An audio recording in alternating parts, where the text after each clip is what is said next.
So, okay. So, as I had mentioned, that we are reflecting on a decade of fees must fall, um, the movement, and what it meant. So, we'll look at the successes, the failures, what went wrong, and what is to be done. The fees must fall as a radical and uncompromising movement has undoubtedly shaken the foundations of South Africa, utilizing social media and other forms of protest. The students of South Africa formed a radical movement that not only challenged university policies, but also the state under the ideological banners of Pan Africanism, Black consciousness, Black radical feminism, queer theories, and decolonization. Students aligned with outsourced workers exploited workers to challenge universities to end outsourcing and demand free education and decolonization of a Eurocentric higher education terrain. A fierce struggle between an undersourced movement, highly resourced universities, and militarized state ensued. Young people were not at ease in 2015. Young people are not at ease in 2025. They are refusing to coexist with coloniality, sexism, democratic indifference, and inequality. We need to acknowledge and take heed of these calls. In South Africa, more especially in the post 94 democratic dispensation, attempts to retrospectively make sense of political events like the Fees Must Fall movement are never an easy task. This is because often in our public discourse, political events tend to pass with little interrogation due to the tyranny of the sound bites, which has been made more pervasive by social media. The Fees Must Fall movement generated numerous analyses in the public. The missing link in this analysis, however, was a critical analysis to accompany and or even underwrite the political analysis. Our speakers here today, Ms. Malebo Hazel Ramotloko, Ms. Katlego Mofokeng, Ms. Tlakanepo Mahlangu, Mr. Lati Tambuzwana, and Mr. Lwazi Kalakatla, will attempt to provide us with insights that ought to aid our understanding of the developments that led to the Fallist movement and what those developments mean today, a decade later, and possibly chart a way forward as to where to from here. In the beginning, South African universities projected themselves as anti Black spaces who were committed to the intellectual and racial backwardness reminiscent of all white settler colonial and occupied states.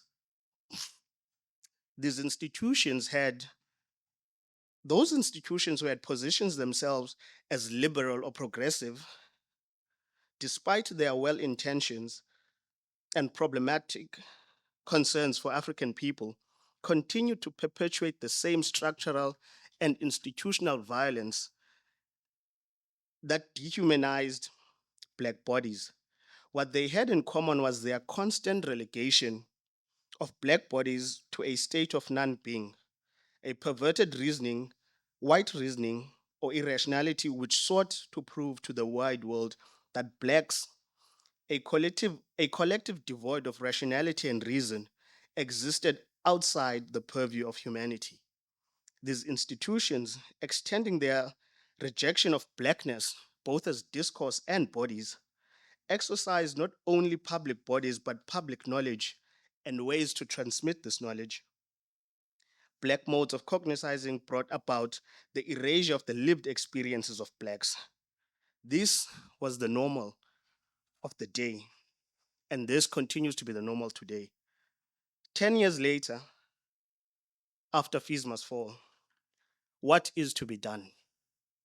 To answer these questions and many others we may have today is our esteemed panel, which I, fortunately as program director, do not have to answer those difficult questions.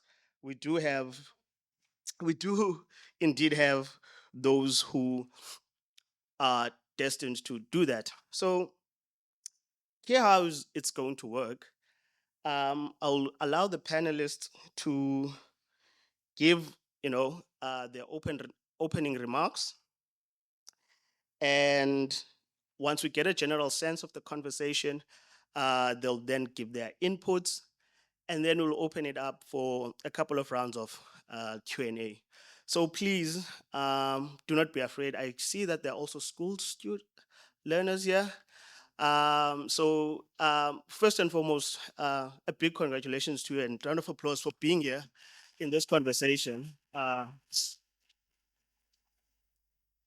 So to begin, to kick us off, I would like to call Miss Hazel.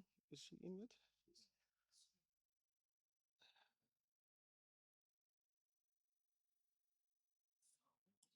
Sorry, my apologies. My apologies. Um, so to open this dialogue, uh, it is held in partnership between the Center for the Advancement of Non-Racialism and Democracy and the Konrad Adendia Stiftung. So to give the opening and maybe the purpose of why we're here today, I would like to call on Miss Nancy from CAS to, lead the way. Thank you very much.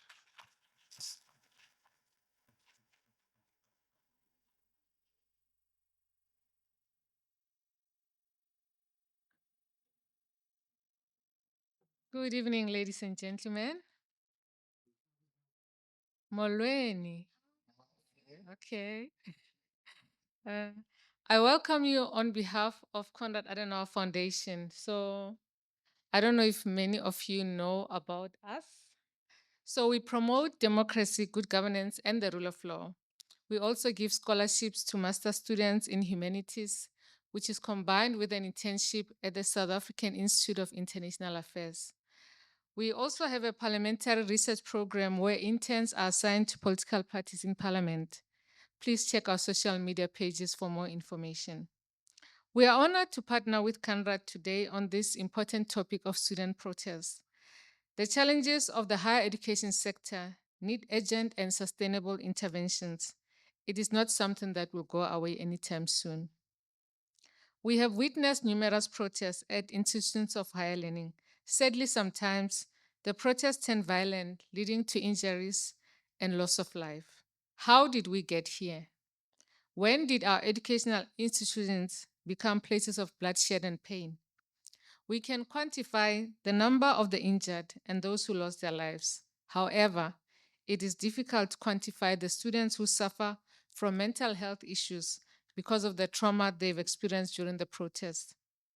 South Africa is a democratic country, guided by the rule of law and the Constitution. The Bill of Rights, Chapter 2 of the Constitution, Article 17 states, everyone has the right, peacefully and unarmed, to assemble, to demonstrate, to picket, and to present petitions. While protest is a lawful way of showing discontent, violent protest points to a deep-seated problem of inequality in South Africa's higher education system and in society in general. According to a report released by the World Bank last year, South Africa is the most unequal country in the world, with race playing a key role in a society where 10% of the population owns more than 90% of the wealth. We are still dealing with the legacy of apartheid and the slow pace of transformation. The challenges which are experienced at universities are an indicator of inequality in South Africa as a whole. Inequality also leads to a challenge of access. Generally, students from disadvantaged backgrounds often face barriers to accessing higher education, including inadequate preparation in high school and limited access to education and support. While NEFSAS helps some students, it also has its shortcomings. And of course, there are those who are not covered by NEFSAS at all. With the process of transforming of higher education to address historical inequalities and promote, while the process is ongoing, it faces resistance from some stakeholders and encounters challenges in implementing change. Therefore, we call upon stakeholders, government, university management, academic, student affairs practitioners, and students to seriously engage with the inequities and dysfunctions that students articulate, which perpetuate various types of violence and protest. We also call upon the law enforcement agencies to treat protesting students in a humane way. I wish you well in your discussions. Thank you.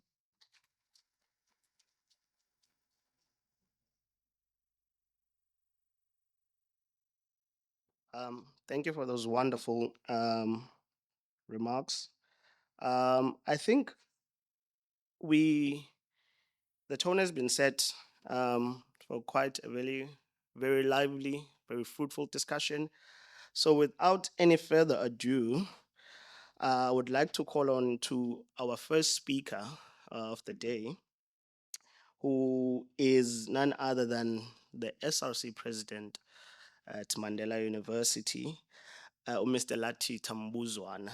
Mr. Lati Tambuzwana, as a former head boy of Craddock High School and the first black head boy, he is a former Madiba's sport PR officer, a broadcaster of Supersport, and is currently our SRC president. Ladies and gentlemen, Mr. Latita.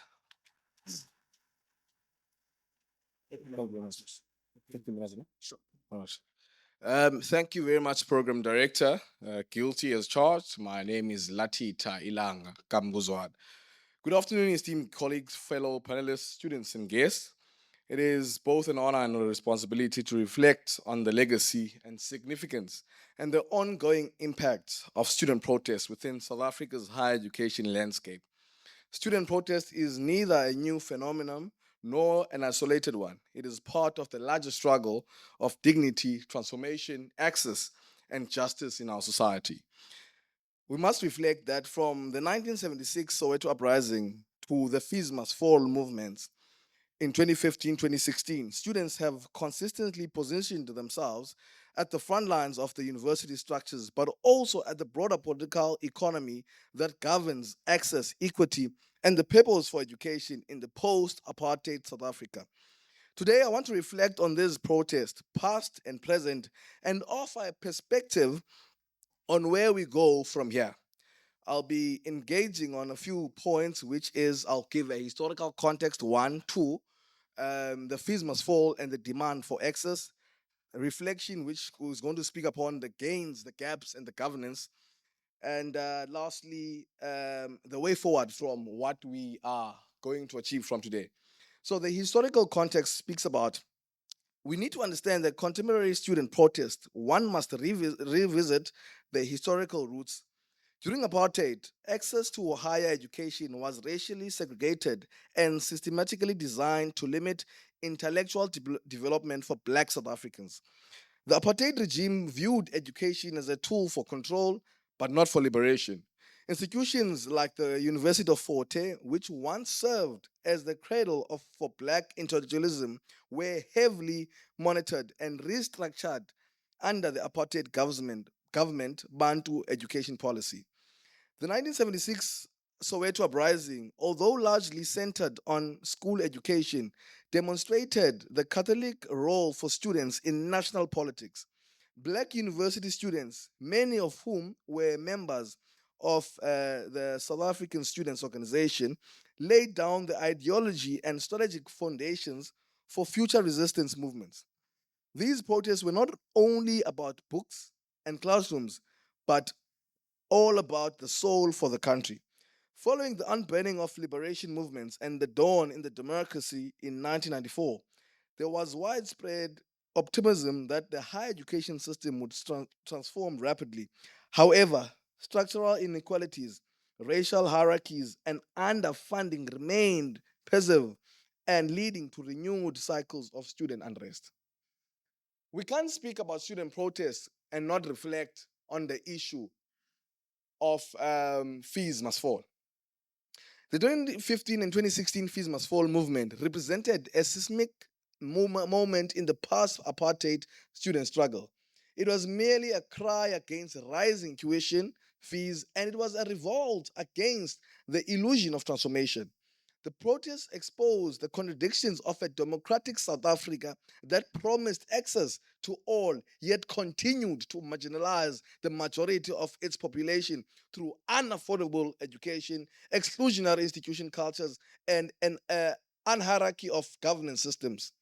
Students demanded not only freezing of tuition hikes, but also a radical restructuring of the university curriculum, greater representation of black academics, free decolonized education, and the elimination of institutional racism. These demands forced the nation to confront uncomfortable truths about the knowledge that we value or who belongs in our universities and who gets to be left behind. The movement achieved significant short term victories. Fee increases were halted, and the government announced a new model of fully subsidizing higher education for the poor and the working class students. But these wins came from the severe repression, arrests, expulsions, militarized campuses, and trauma that many student activists still carry even today. But we need to reflect.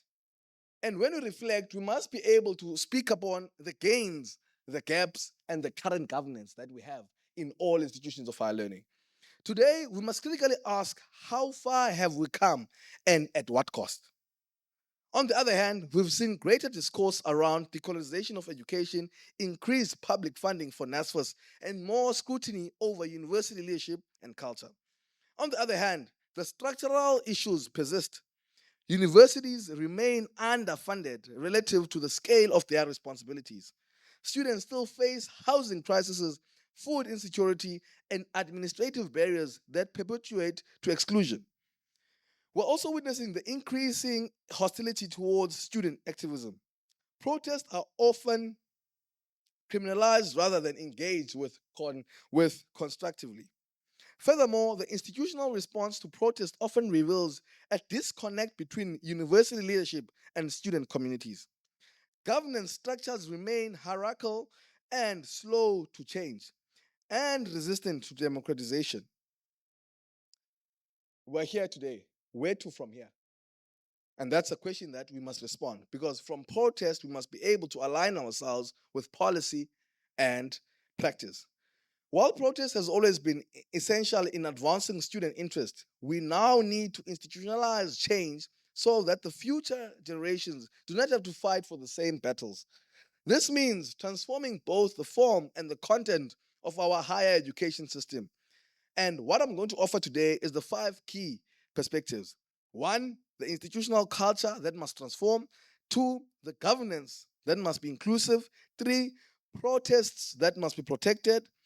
4, funding that must be sufficient and equitable. And lastly, activism that must be linked to innovation. Institutional culture that must be transformed. We need to have universities that actively dismantle colonial legacies in both academic and administrative practices. A diverse student body deserves a curriculum that reflects African context, knowledge systems, and languages. Governance that must be inclusive. Students must not only be consulted, they must co govern. Representation in decision making structures should be meaningful, not symbolic. SRCs and student movements should be supported, not suppressed. Protest must be protected in the form that the right to protest is fundamental in democracy. And in closing, let me offer this and affirm this. Student protest is not a threat, it is a thermometer of our democracy. When students rise, it is because the system has failed to listen. Their voices are loud and sometimes uncomfortable. Whilst carrying the moral compass of our nation, they remind us of the transformation that is not once off policy, but a daily practice. As we reflect on the past, we must commit ourselves to designing institutions that are humane, responsive, and just. Student protest has brought us here. It is now up to all of us, educators, administrators, policymakers, students, to carry the torch forward and to confront, but in a co-creation. Thank you very much.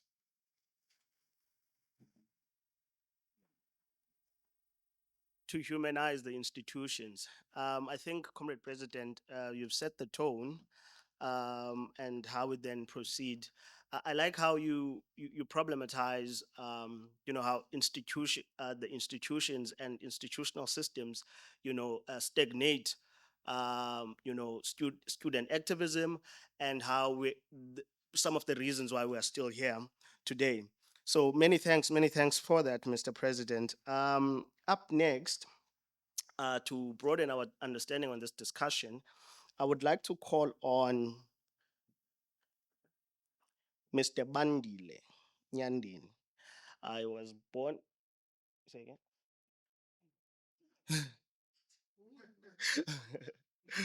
Mr. Bandile Nyandin was born in KZN. Uh, in 2017, he was part of the KZN Future Leaders. In 2018, he was One Voice #1 entrepreneur. In 2021, he started studying at the Mongsutu University of Technology, and in 2022 he got expelled for leading a strike. So he's some of the victims of, as we reflect on this struggle of Peace Masol. In 2023, he began his studies again at the University of Fort Hare, and 2024 he got elected as the Ellis Premier Campus. So I think his introduction is quite a mouthful. So, Mr. Bandile, I'd like you to come to the front.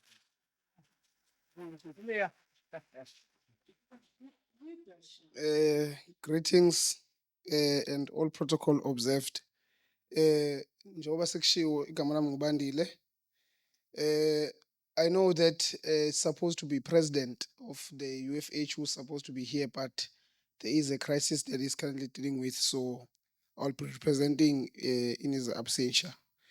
So, student protests in African universities have long been a powerful force for political and social change. Their history reflects a border struggles against colonialism, inequality, governance failures, and socio-economic exclusion. I'm very happy that the introduction really does not only speak of colonialism, but also speak of inequality and also extend to governance failures. This means that in as much as we can reflect on the strikes of 1950s to the 1970s and reflect to the strikes of 1980s to the 1990s, and also reflect, as the president has alluded, in the democratization and civil society growth from 2000 and recent protests from 2010 to 2020, also including the fees must fall.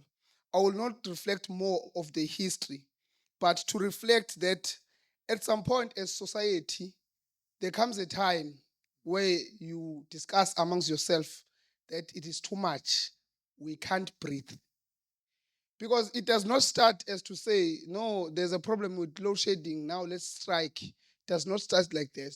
You point a few things and many things, from few things to many things of governance failures. That is why in the introduction it is mentioned that governance failures can also lead to a strike.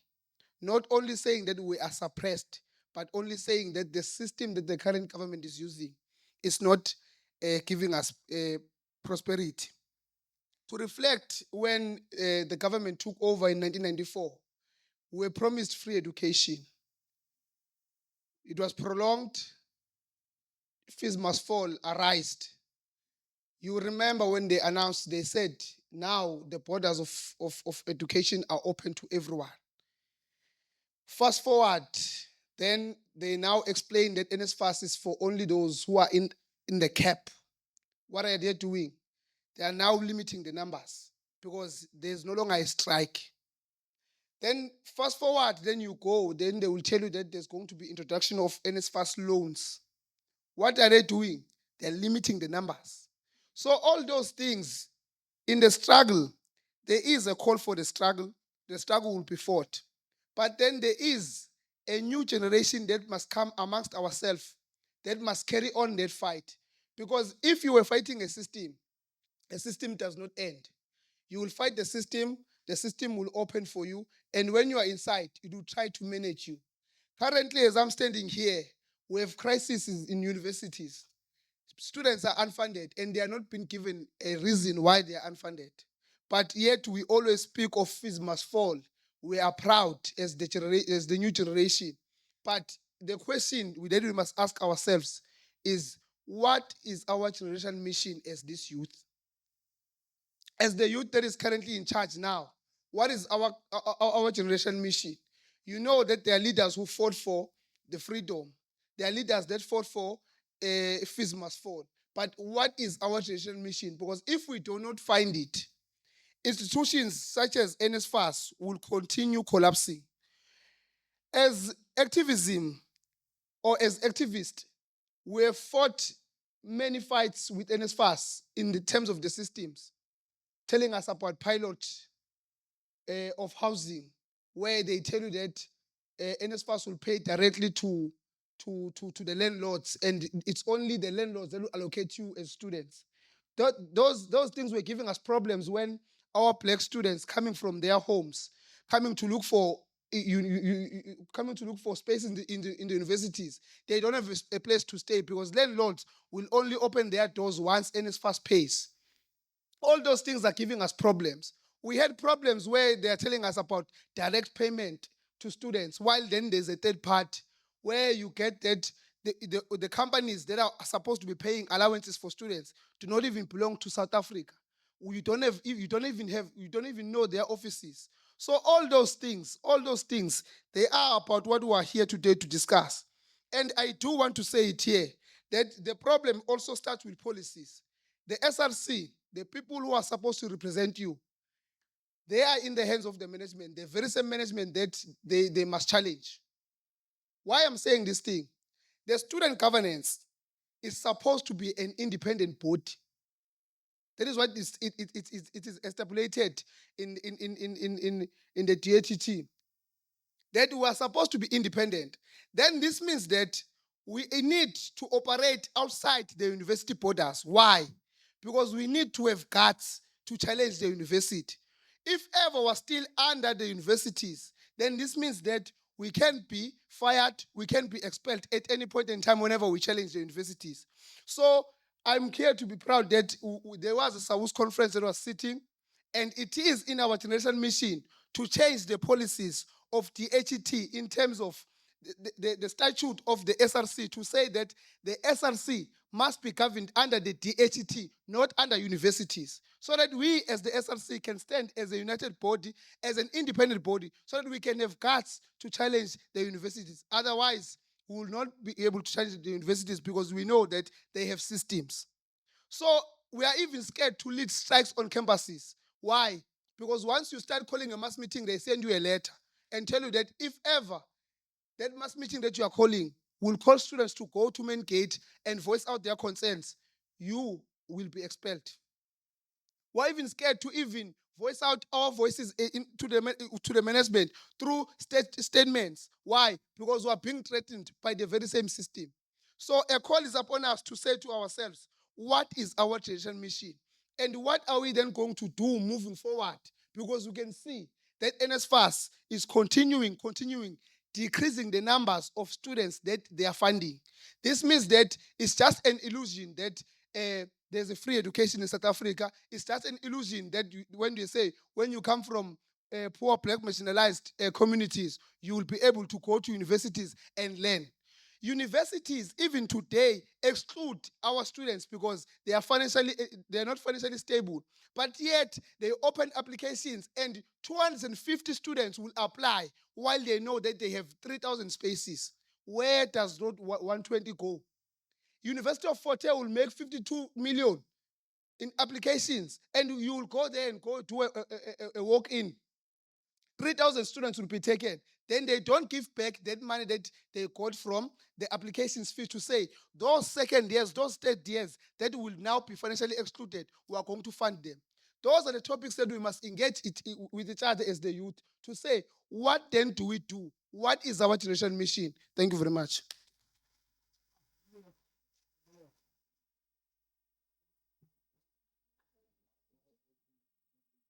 Yeah, that's quite a powerful one, and I love the deep historical context to that, and I love how you say it's too much and we can't breathe. We can no longer breathe under the systems. We can no longer breathe under oppressive systems, and I love how you center student activism. We'll remember that historically, students have always been driving forces of change. We look at even in our historical account in South Africa, you look at how young university students were in challenging this. We are talking about people like Abo Steve Biko. I was only 23 years old when they were thinking about a liberatory philosophy. At 23 years old, he was already talking black consciousness. He was already talking the emancipation of not only students, but the entire population of black people. As this generation at 23, such strong weekend isn't cool. So I think we need to go back to our roots and center the role of the students within the revolution, because we understand that young people are the future and they understand their plight. Many thanks, Comrade Bandile, for that. Um, the next speaker who will then um, come and broaden again the discourse on the role of students is none other than Umis Katlego Mofokeng. Um, she told me that she does not want any bio of hers read because she's not a celebrity. But none other than that, I think it is quite important to know who this lady is. So Ms. Katlego Mofokeng is a law student, a radio producer, and an intern at the Center for the Advancement of Non-Racialism and Democracy. She's passionate about social justice and youth empowerment. She produces the Law Show, simplifying legal issues for students. Through Canrad, she is part of the team behind Ubuamfundi. This is a platform of amplifying student voices within the campus, a project that is currently working on um, the archiving and reflection of Ufis Must Fall at 10 and uses a dialogue to communicate that. So, without any further ado, Ms. Mofokeng.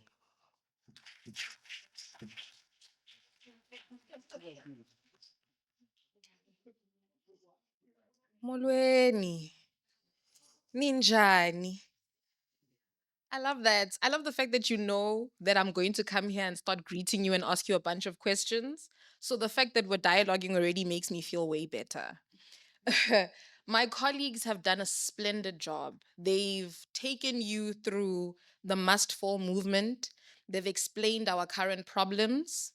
And mine is simply to reflect back to young people the voices of the youth over the entire time from the apartheid era until right now in 2025.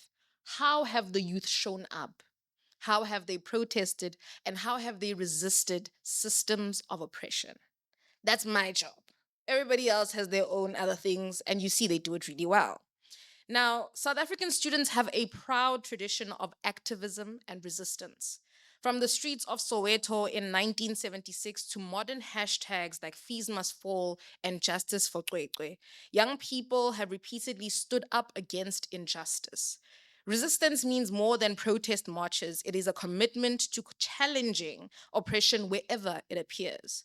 Today's students continue that legacy even as universities often respond with police, sanctions, or media spin.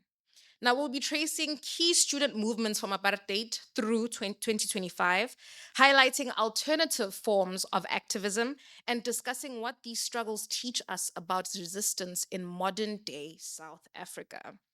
As one of the most unequal countries in the world, South Africa has been grappling with leveling the playing field after the divisions of apartheid. And nowhere is this clearer than its continuous struggle to provide citizens with affordable education. The participation of young people in the liberation struggle preceded the student uprising of June 16, 1976. young people actually took part in political campaigns from the early years. The rise of youth to political leadership came because of education. In the 1920s, the first of a series of school protests, government policies was reported in the media. An increasing number of protests in schools forced the government to appoint two commissions of inquiry in 1940 and 1946. The government was not concerned about the causes of or solutions to the school crisis. It didn't publish two reports or even follow up on them.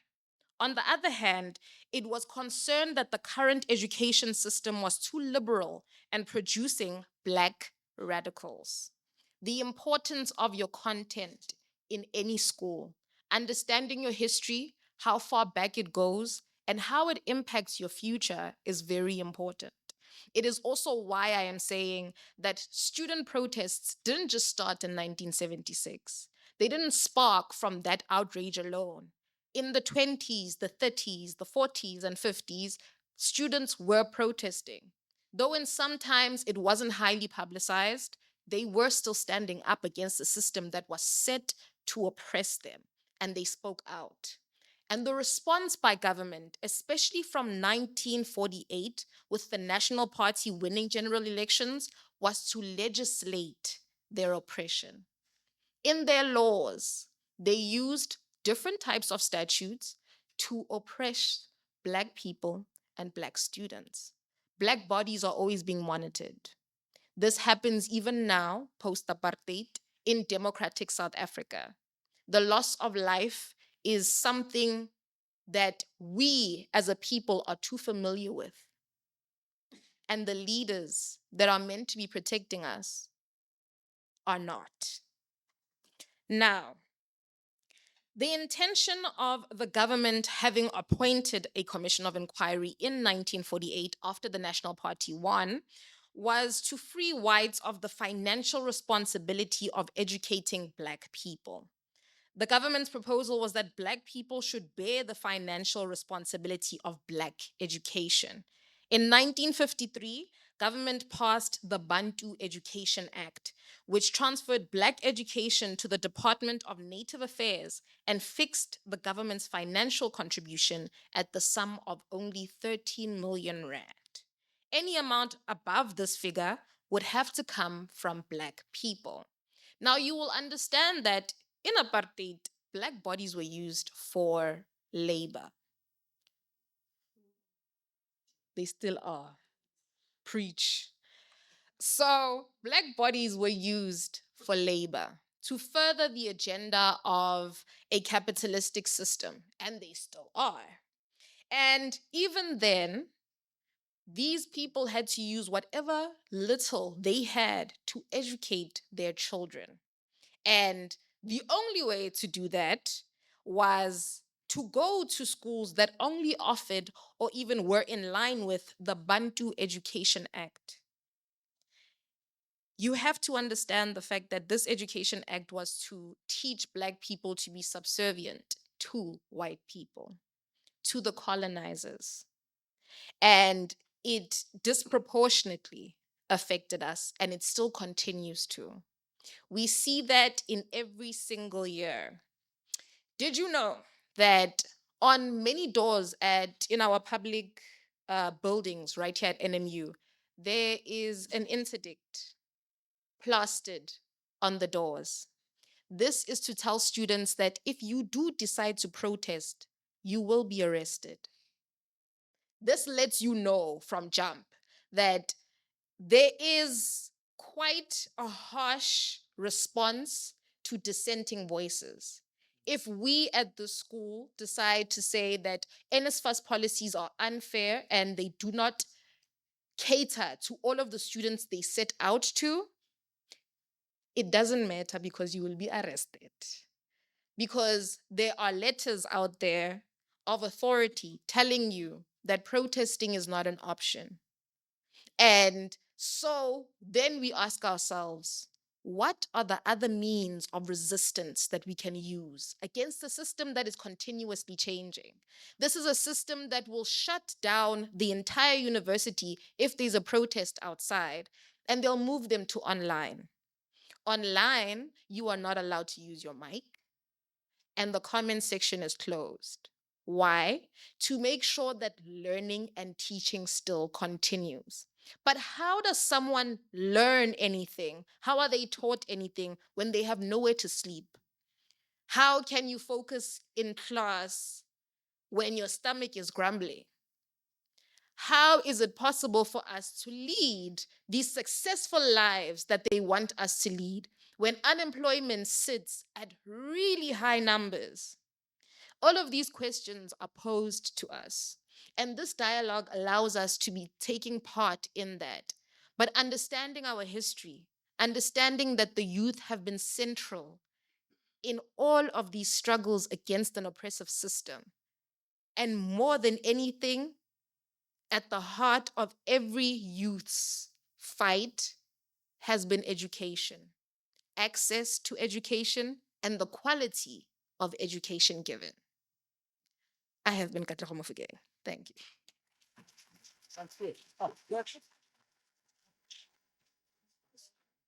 Many thanks, Comrade Katlego, for that insightful presentation. I love how all the presenters who have spoken have all underscored their arguments on a historical account. So it means that they're well informed, they're tracing the student development or student activism from a historical perspective. So that in order for us to understand the present and try and reimagine the future, we need to be grounded in history. And my panel has done a stellar job in foregrounding the so I think it is quite important that to highlight that what you are doing now is nothing new. It's just it's evolving over time. The protests of '76 stark reminders with what we saw. The tear gas that they choked on is the same one we choked on. The persecution, the arrest, the interdicts are still there. So, what is to be done? So, that question will be answered by the panel. So, without further ado, I'd like to call on the fourth panelist, Miss Tlaganipo Mahlangu. Tlaganipo Mahlangu is an accomplished project manager with years of experience in successful program delivery, monitoring, and evaluation environments. Strategic expertise in stakeholder engagement and community mobilization, especially in learning and development, research and financial services. She holds a master's degree, a Master of Commerce in Business Management with the focus on LGBTQ inclusion in driving transform in educational settings. She's passionate about driving transformative change, and promoting sustainable development. She is proficient in leadership, project management, stakeholder management, report writing, capacity building, facilitation, resource management, and public relations. Ladies and gentlemen, Mr. Tlaganipo Mahlangu.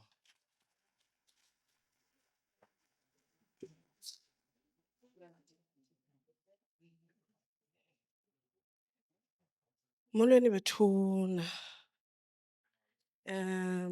Let me start the way I used to start back in my time. Nobody wanna see us together. Nobody wanna see us together. Nobody, mommy, no, no, no, no. No, no, no, no. No, no, no, no. Nobody wanna see us together. Nobody wanna see us together. Nobody, mommy, no, no, no, no. No, no, no, no. No, no, no, no. Let me tell you about the story of my life. Oh, my mother was was a kitchen girl. My father was a cutting boy. Oh, that's why I'm a student leader. You wanna know the story of my life? My mother was a kitchen girl. My father was a cutting boy. That's why I'm a student leader. Ayaba, yaba, yaba, yaba, yaba, yaba. Ayaba, yaba, yaba, yaba, yaba, yaba. Ayaba, yaba, yaba, yaba, yaba. Ayaba, yaba, yaba, yaba, yaba.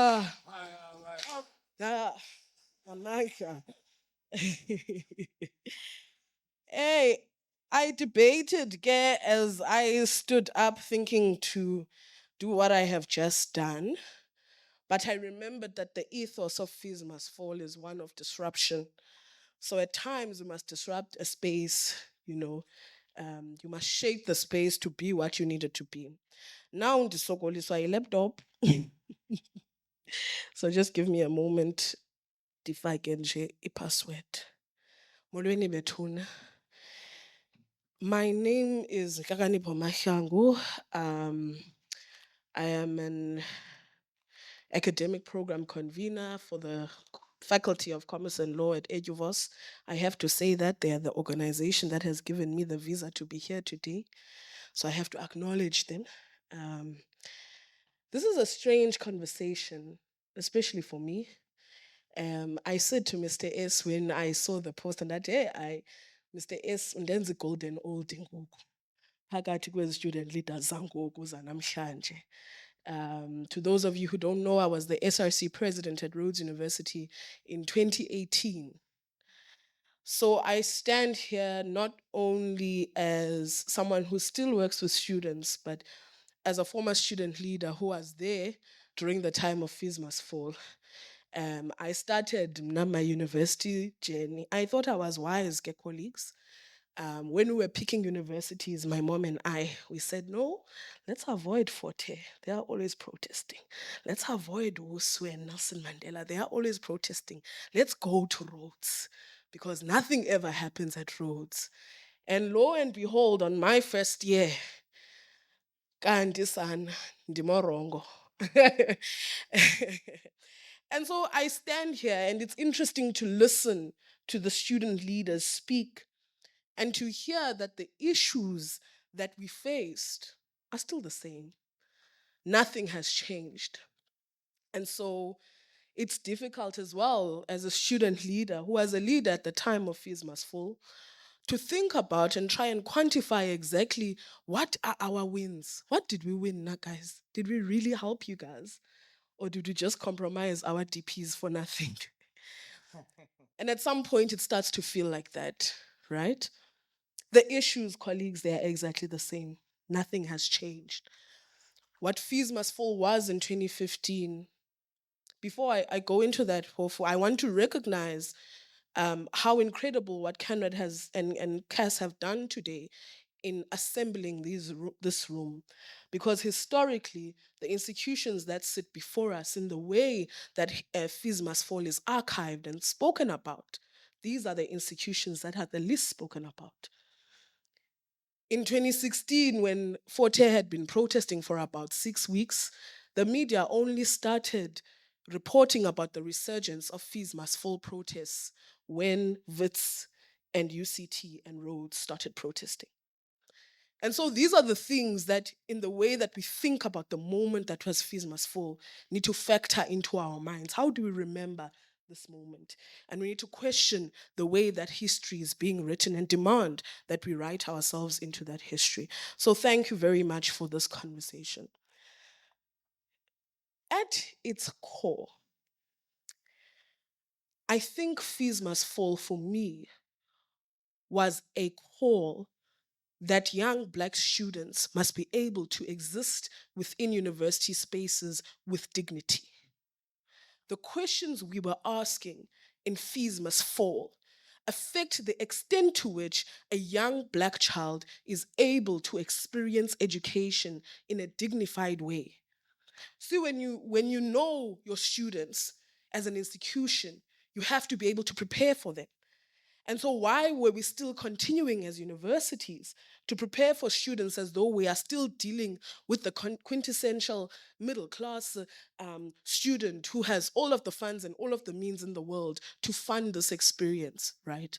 Why do we not recognize umntana wasemqandule ozawufika ephethe unomgcana ne-flops engayazi neshawa bayilayitwa njani erez? These are our experiences as Black people. This is the way we live our lives. We know these realities. We know omakazi where akhona ebhafu endlini umuntu uhlambele ekomini, right? So why are our universities not preparing for that reality when in fact those types of young Black students are in the majority? We know of the inefficiencies of NSFAS. We know NSFAS has never worked, colleagues, even in my time. Okay, I think because I was at Rhodes, I had a different experience. But even that one, it was a university mitigated experience, right? And so what we're saying to our institutions is, why are you letting students go hungry? How are you ethically teaching when a student is sitting in your class hungry, sleeping in a library, unable to access proper ablution services, not showering, hasn't eaten anything for days, but you still want to teach the student? We're challenging the white lecturers who used to stand in front of us in class and say to us, ha ha ha, no one passes this module. Why module engapaswayo e university? When you are teaching Black children who are holding and carrying the weight of generations on their shoulders. And so this is why Fees Must Fall was a result of a crisis in belonging and was about questions about dignity. And so when I say it is hurtful to hear that the realities are still the same, this is why that is the case. And so what ended up happening in our universities is that one starts to question the validity of their own existence. You start to question, hey, am I really going to get this BCom degree? Is it really worth onke la matile, or should I rather do what one of my colleagues once did, which is go work at a cold storage up up a couple of suburbs or areas away. Uyosebenza cold storage and earn 150 rands per month, per week, ne? And have that be your story, or per day, actually, sorry. And you start to question the validity of your dreams and the validity of what you are trying to achieve simply because you are hungry. And so what Fees Must Fall was saying is that already as students, and when we think about these students, we must be honest that the face of the student we imagine when we talk about poor students is a Black face. There is no way, not a chance in China, we are imagining a student who is white having this kind of experience, right? When we talk about poverty, we imagine something. There is a face that comes to mind. There are images that come to mind. And so we're questioning the validity of university systems that still allow students to struggle in the manner in which Black South African students seemingly seem to still struggle today. And so, ndixakiwe ke, colleagues and comrades, when we must think about now, we way forward, what are we going to do? And I think the only thing we can do is continue to disrupt spaces. We have to continue to have these meaningful, important conversations in the spaces that we need to have them. Our SRCs need to see their role as becoming our beacons of hope. Qha ndime njani ngexesha? Ndifuna ubuyela kwi-presentation yam. Is that right? Okay, that's good. Okay, so I've already said I don't know what the way forward is myself, right? But I want to talk a little bit about the mistakes that we made, Tina, as Fees Must Fall activist, because I think it would be wrong for me to stand here and pretend that we did everything right. We didn't. Samosha, guys, sorry. And so, in the first respect, the first failure of Fees Must Fall, in my opinion, was the assertion of a fake national movement. So the idea that as different campuses, different universities, were moving in one accord in some kind of a synchronized national movement. Yes, there were attempts to create that, but those did not work.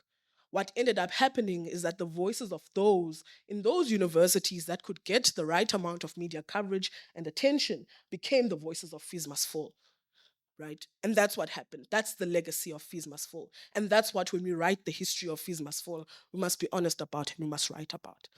The second failure was Fees Must Fall as a leaderless movement. Um, we peddled a lie of non-partisanship. We would say we are a non-partisan organization. And I think the way we collaborated as different organizations was very good because we learned how to collaborate between the different political organizations.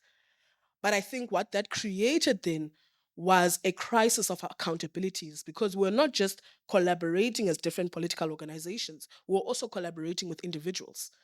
So when time came now for account to be taken, what universities were doing is that they were pointing out individuals. That's why the cases, most of them, they are against individuals, right? And one struggles to ask the question of where some of those individuals are now, because the answer to that question is that some of them have been left behind to rebuild their lives after expulsion, after suspension, after arrests, after a large amount of trauma. Then another failure, the misuse of intersectionality. If you are a feminist in the room, please catch me outside too, so that we can speak about this at length, because I'm just gonna go past it quickly, right?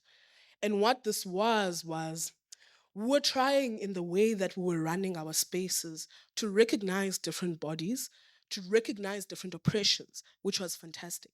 But what that created was a hierarchy of oppressions.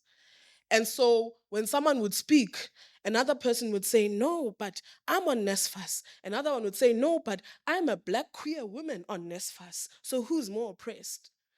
Right? And that was our reality, right? And the idea that we used our identities, even in our wokeness, to police spaces and to limit discourse. Another mistake that we made is that we homogenized our identities. We created one banner and said that this is the face of the person that we are dealing with, instead of wading the complexities of our understanding of ourselves. As leaders of Fees Must Fall, we're not all the same, right? Some of us were not even affected by the questions that Fees Must Fall asked, but we were there out of a crisis of conflict, of conscience, and ukuvakalelwa yile nto ibisenzeka, right? But we homogenized identities and we created another quintessential kind of bracket that people needed to fall into in order to exist. And so, what does one say? We made mistakes, but we tried. Um, and I think that it's okay that we made mistakes. And I think that we must always remember that we tried.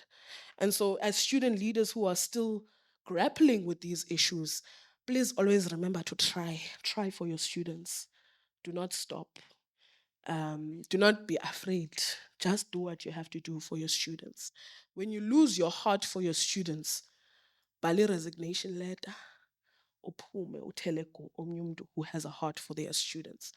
In my time as president, I became known for a speech that I constantly did about toothpaste, because I found that the bulk of my work wasn't about going to Senate meetings or about representing the student body on council. Yes, it was there. But the bulk of my work was about dealing with the day-to-day issues that students face, right? And so as a student community then, I challenge us to be responsible in the way that we handle each other, right? When your neighbor doesn't have something, you help your neighbor. And this is not to say we need to normalize these types of interventions, but we have to take care of each other, especially as Black students. We have to, there's no way, otherwise, we're going to fall through the cracks. I think the main thing that Fees Must Fall does, and I hope that we will continue the ethos of doing this, is challenging the narratives of what is this thing, man? Against all odds, right? We want to move for the creation of university systems that stand between the odds that students face on their way to success.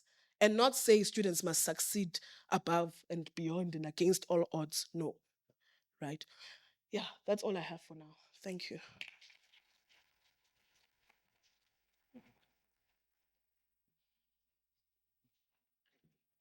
Thank you. Thank you very much, Comrade President, for that insightful presentation.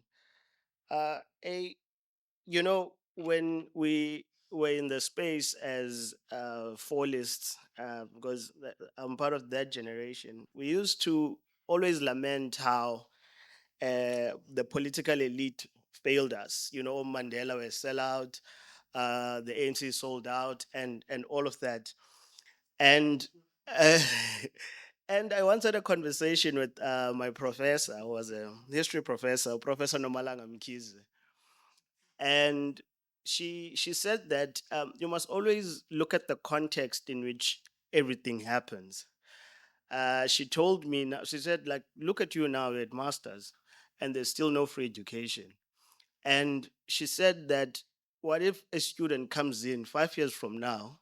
You were there at Fismus Fall. You know how tear gas feels like on your eyes. You know being interdicted. You know going to court all the time. You know how that disrupts your studies.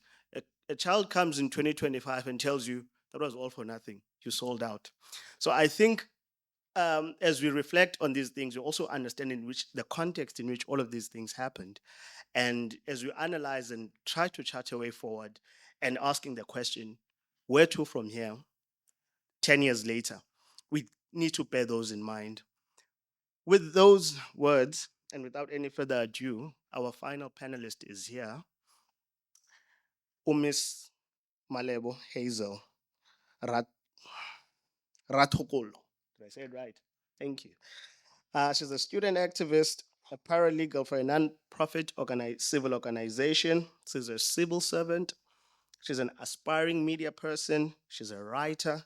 She's a former student transformation representative at Rhodes, and she's as a vice president of public relations, and she was part of Toastmasters and a debater. So without any further ado, comrades, I would give over to Comrade Manuel. Thank you.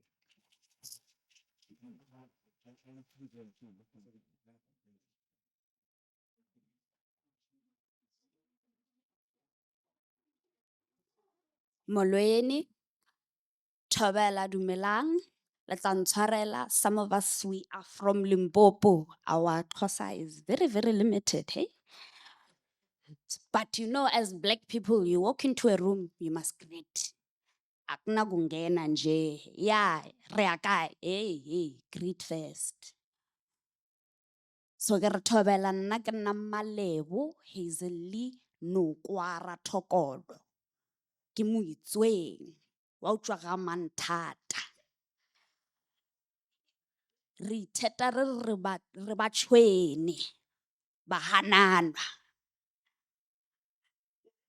It's very important that when you walk into a room, as a black person particularly, because you are always, it doesn't matter what space, aware of your blackness. And I cannot help but notice that this conversation and its importance, everyone here is aware of the implications of what it means to be black, what it means to struggle. I think it's an honor to speak after the former SRC president, as it was my first year at Rhodes when she had been elected. And this was fresh just after Fees Must Fall and just after RU reference list. And for those of you who are not in the know-how, RU reference list was a protest era whereby students were disrupting school and actively, publicly naming people who were sexually harassing or who were rapists. And this was a crazy time for students because just imagine you are there with your friend, next thing is on the list and they're calling him a rapist. And a lot of students, particularly those, and I love how she mentioned feminism particularly those who were quite radical in their feminism, and to a certain extent compromised the activism itself, in a sense, not that they were naming, but in the sense that now they were creating that division where as students we should have been coming together and trying to identify the fundamentals, especially as I'm saying, blackness can sometimes be a curse, not because we are born cursed, but simply the spaces we try to occupy make us feel as if we are cursed. So, the first thing I wanted to address, and I think it speaks to what our former leader has said, it's about the dignity of students. What does it mean to be a student? One of the things I like saying as well is you have not lived until you've read Steve Because I Write What I Like and understood the importance of civil disobedience as a black student and why civil disobedience is your key thing in disrupting policies, in disrupting institutions, institutionalized racism, whether it be in policy, whether it be legislative, it doesn't matter. But the reality is, as a black person, you can't walk in any space and never announce to the people, Uguti oksalayo, kinawo, and today this is what I come bearing. The objectives of protest is what should bring validity. If we aim here as people to really progress, we first have to acknowledge that the objectives of protest, I even dislike sometimes the word civil disobedience. It insinuates boredom. Ogara, we woke up one morning and said, Major, no man, a ka batlo ya class. Ar not na dini ganyana, we'll see gore re fella kae. Bona, listen, there's clubs, there's Netflix. There's not a shortage of things you can do if you're bored in this life, to be honest. Start a biker club, who knows? We don't know. But as it pertains to the objectives of protest and the importance of civil disobedience and the validity of the objectives of the student that is protesting, especially as it pertains to issues that affect black people. Why am I saying black people? Look at this room. For example, I'm sorry, I'm not dissing you, sir. Don't worry, keep it. We see you, we see you.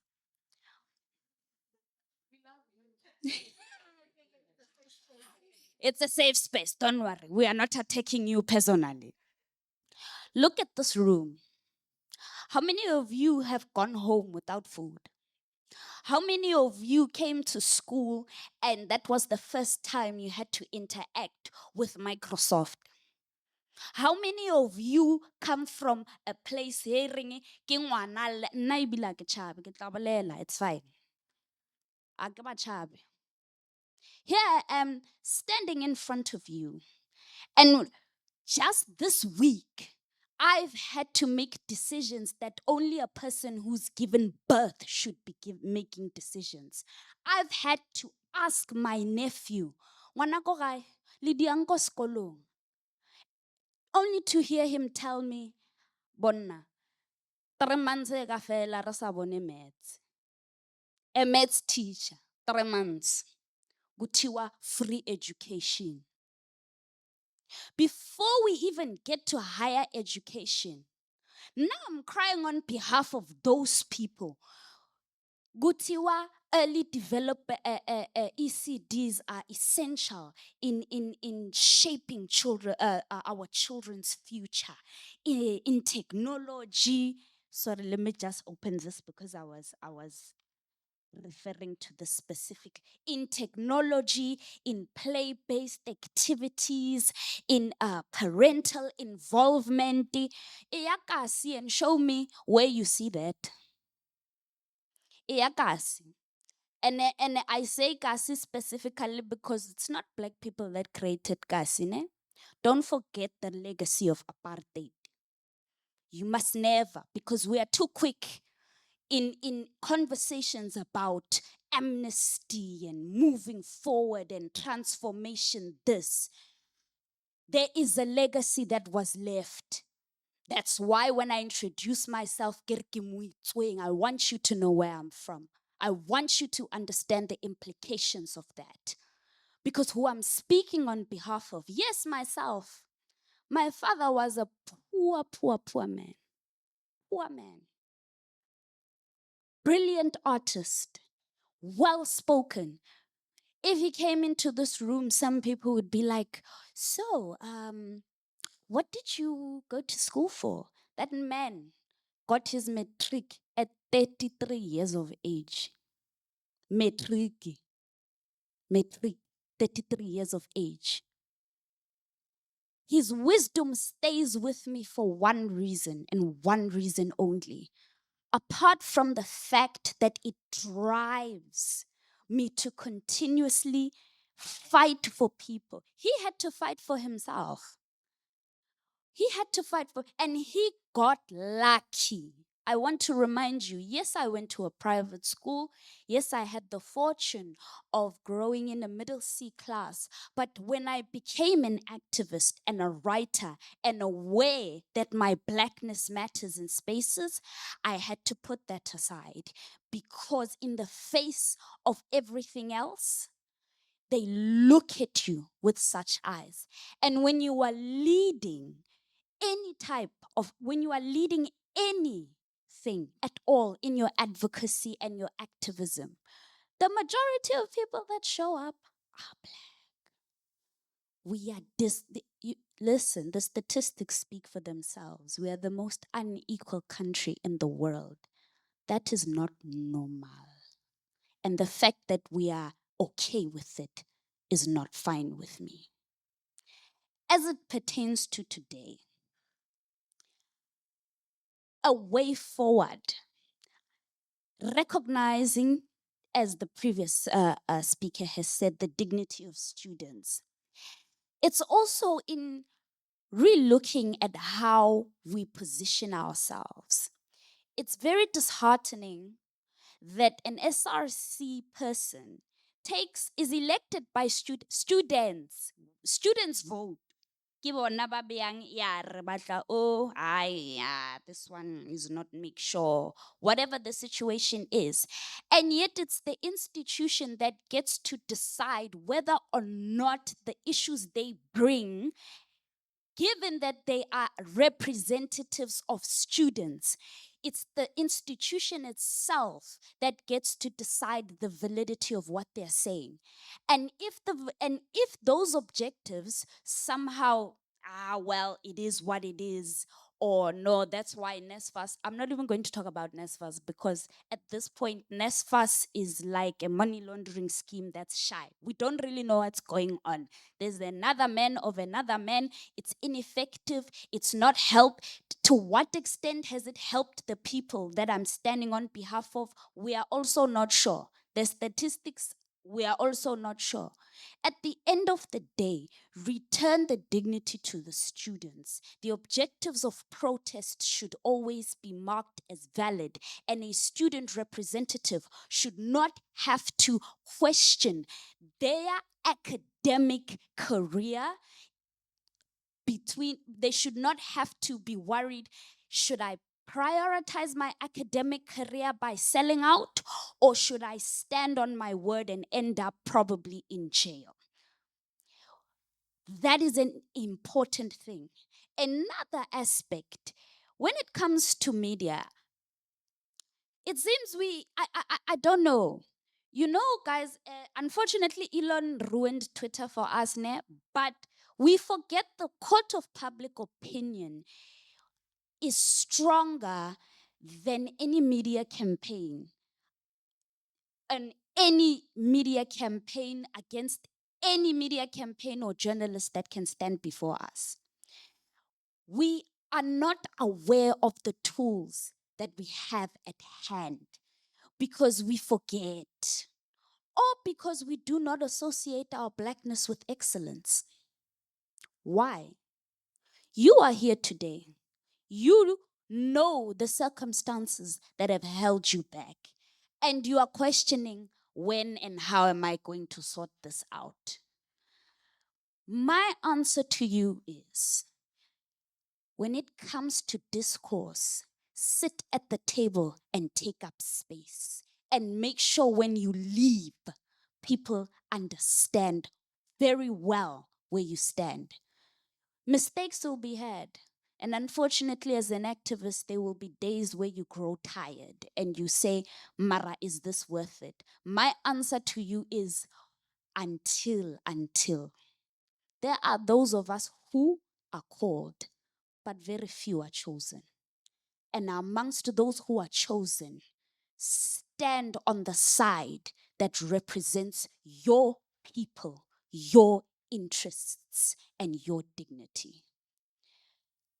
I have a say whereby a person who breaks the law against a oppressive regime can be considered a revolutionary. However, a person with power who breaks the law is considered a criminal.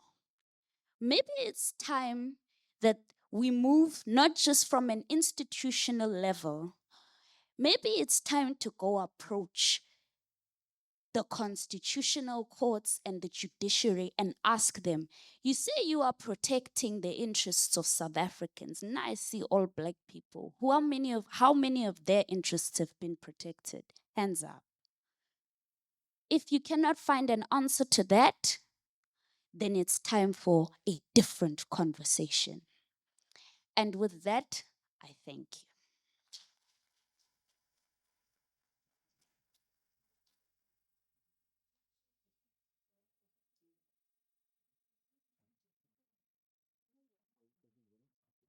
Protest, disrupt, never conform. I think those are the takeaway messages we are taking away um, from the panelists today. As you were speaking, as the last speaker was speaking on um, the condition of students currently, um, it's heartbreaking that as I'm looking at the whole, it's almost filled to capacity with people who look like me. And it says a lot about the state of the university, about the state of the progress we've made 10 years post Fees Must Fall. Brasobs, uh, it's heartbreaking when you pass by the clinic, the campus clinic, on the days where they are delivering or issuing out food parcels. It's it's a suicide. It's and you look at the time these people are there. These people are missing classes. They're missing practice. They should be in class at that time, but the hunger is just so persistent, so pervasive that you'd rather sacrifice your academics for a parcel you might not get. That's 10 years post Fees Must Fall. We're still faced with those issues. 10 years post Fees Must Fall, Braswabs, we have students who attend university events solely because they're refreshments.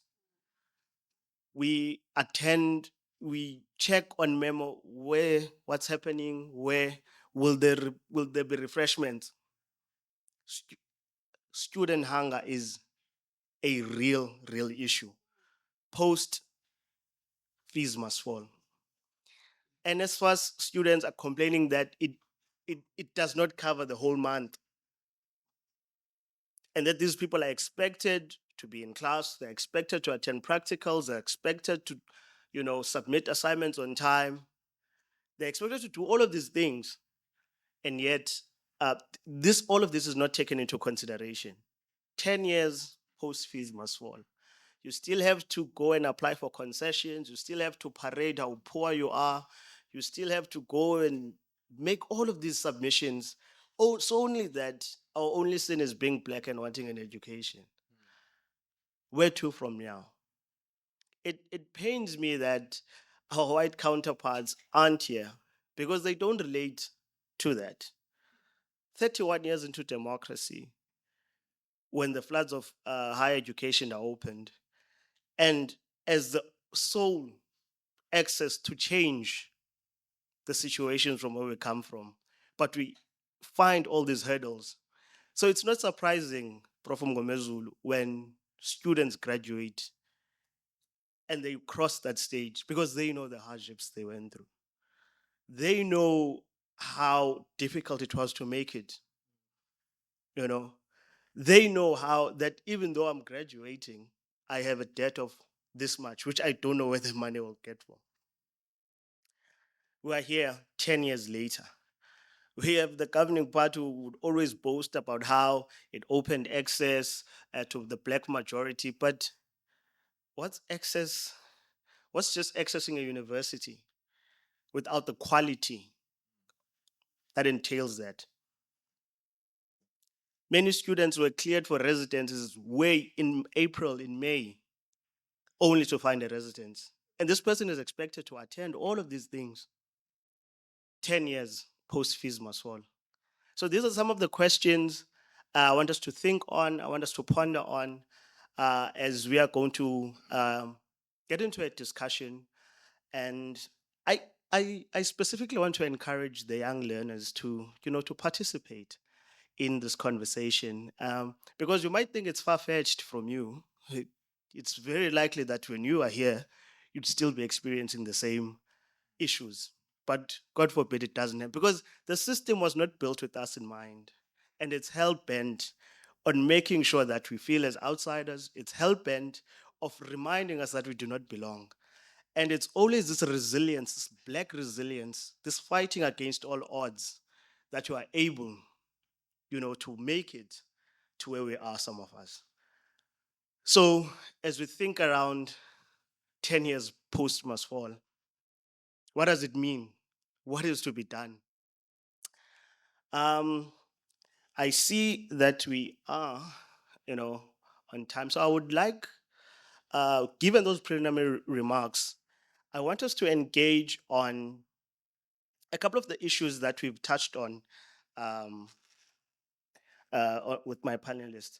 That now, because of the sheer brutality of how the institution stifles student activism, and I think, Comrade President, you highlighted out the singling out of students and the persecution of student leaders. What does that do to the morale of student activism when they make an example of one of you? Some of them lost, we have comrades who've lost their careers, academic careers. They were interdicted, they were expelled in the course of trying to make universities more humanized for us to be here, to make them more humane. As Ubigo teaches us, that we ought to give the world a more human face. But we still have the structural issues that continue to define whether a black student succeeds or not. We still have all of these questions 10 years post fees must fall. I think the question really is, what is to be done? We've seen how stubborn the system is. Do we say, hey, I'm Nanzaz Ngeni, I'll be in my own corner, doing my own thing, as long as I'm good, and then you move? Because it does that, because we've seen people being isolated, we've seen people being persecuted. So it's easy, it's very easy to be very selfish and say, hey, I'm not comrades, I'm going to study. Because it's very easy to. So I think one of the leading theoreticians and philosophers, who Steve Biko, talks about how the system always wins when it fragments black resistance. Once resistance is fragmented and divided, that's when it wins. That's when you got called into those offices. But hey, chief, you're on your third year now. Leave this thing, man, and there's a bursary for you. And you understand, but hey, if I don't take this bursary, if I don't sell out, it's going to be extremely difficult because they banking on that desperation because they know that hey, if I take you president and say, hey, chief, no, man, leave this thing, man. You're wasting your potential. You see, what then happens to that solid? What happens to that block? What happens to that revolutionary consciousness that guides us? So I want, those are some of the things I want us to ponder on um, as we take a discussion. So I don't know. Like I'll start. I don't know. I'll start there at the very end, and to just you know really as we speak now to say all of these questions and all of these issues have been outlined and how the systems are evolving because now we used to just go and barricade the entrances with burn tires. The system evolves, it introduces online learning. We try and disrupt classes. Everything is just moved to other alternatives, and then that accessibility, who gets left behind? So when we prolong these protests, the system will always blackmail us that it is the very same students who say we are fighting for that get left behind, and then they can't catch up. How then do we navigate all of these structural issues that are put in place um, to to dampen that activism, whereas there's still a tightening of the oppressive measures which we know still characterizes universities. So I want us then just your thoughts on that as a panel, and then we'll open it up to grounds of questions.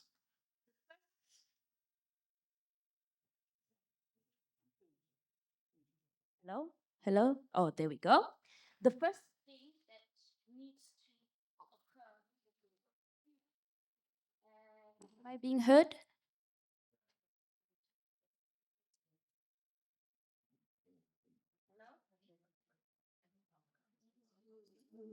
Hey, just The first thing is to one, one, two, there we go. yeah. The first thing is to bring back the respect and the dignity bestowed on student representative councils. Those those are people who are elected by students for students. They are yes, they are under the institution. Yet, when there is a conflict between an institution and students, it should not be that a student should have to choose between their career and the interests of the student.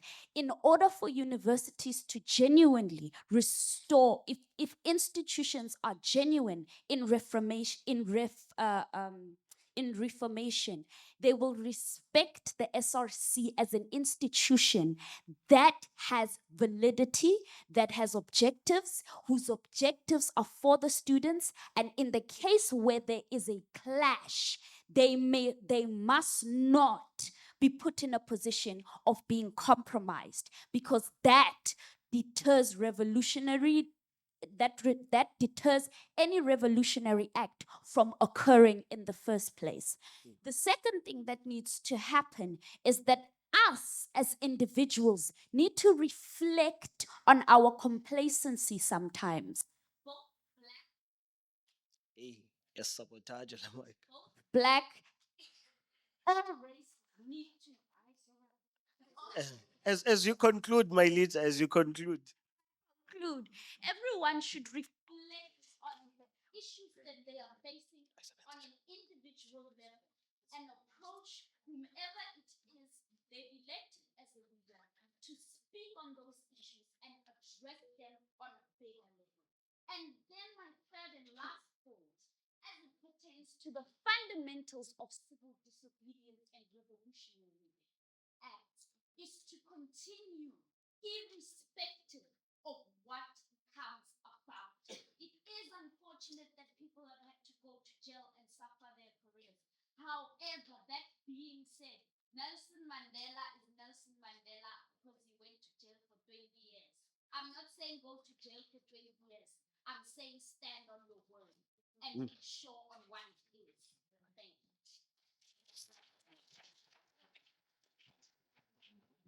Yeah, I think you can use that one.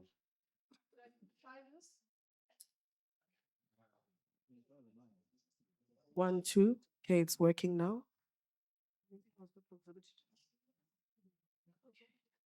1, 2. Okay. Hey, Olen Beto. Okay, so let me first speak on what the securitization of campuses does to student morale. You know, in the past few years, I've watched comrades who I was in third year with restart their university careers. And when I was graduating my master's, they were now graduating their first degrees, you know. So we have to, when we speak, we must understand what we are talking about, right? Because it means now they have gone and done these degrees again, and they're probably not funded. They've had to pay out of pocket. So we must understand the gravity of what happens when we take protesting students and we villainize them and we create criminals out of them, right? When we're saying that the situation we are in, Kawe, is abnormal, then when students are pointing out through protest and demonstration the extent to which this situation is abnormal, we have to be able to listen to them and we have to be able to respond, not by quashing what they are doing, but by being responsive, right? I also want to encourage student leaders. One of the crises of Fees Must Fall was the illegitimacy of the SRC institutions. Very few Fees Must Fall movements were led but by their SRC. I think WITS and the PYA was the only one. They were led by other entities, other organizations, because the SRC institution has lost its backbone. It has lost the trust of students, and students are no longer able to say, my president, hamba boss thethelela, because they cannot trust what comes out of that institution. Thirdly, I want to say, colleagues, let us be creative. You know, I think the failure of the SRC institution is it's such a big problem because the SRC institution shouldn't exist just for rebash and to mobilize us when we protest. The SRC institution should be an agent of discourse as far as university strategy is concerned. And that's where the SRCs are going wrong. You have to be telling your students what the university is planning, how this is going to affect you. Let's have discussions with students about their situations. We are up and coming intellectuals in this room. Let us be discussing and ideating about the space we exist in. Thank you, President.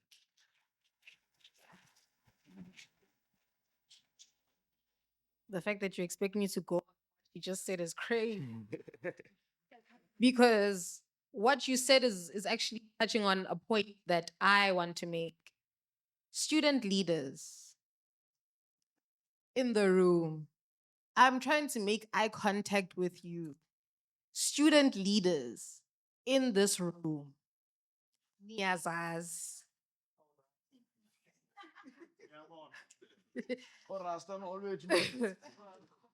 I think what we're learning right now is it's very important for us to educate our students.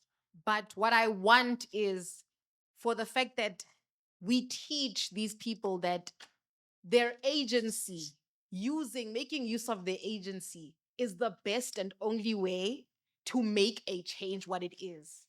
The reason why there was a fee freeze during the mass fall movement was because of the fact that people stood up and they realized we actually hold the power.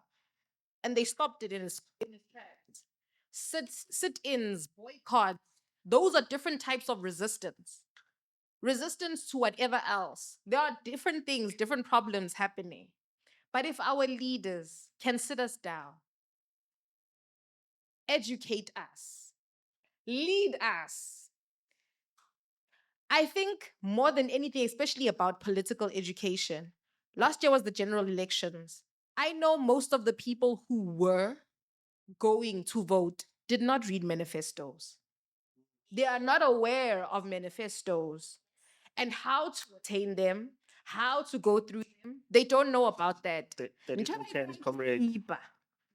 30 seconds. I'm so Iskipa. And so, in conclusion, I think it's very important that the masses understand the power that they hold. The young people in the room, we are because you are. So, as we're sitting here, you are filling up this room. You are giving us the space to give you this information. Understand your power. exercise your power?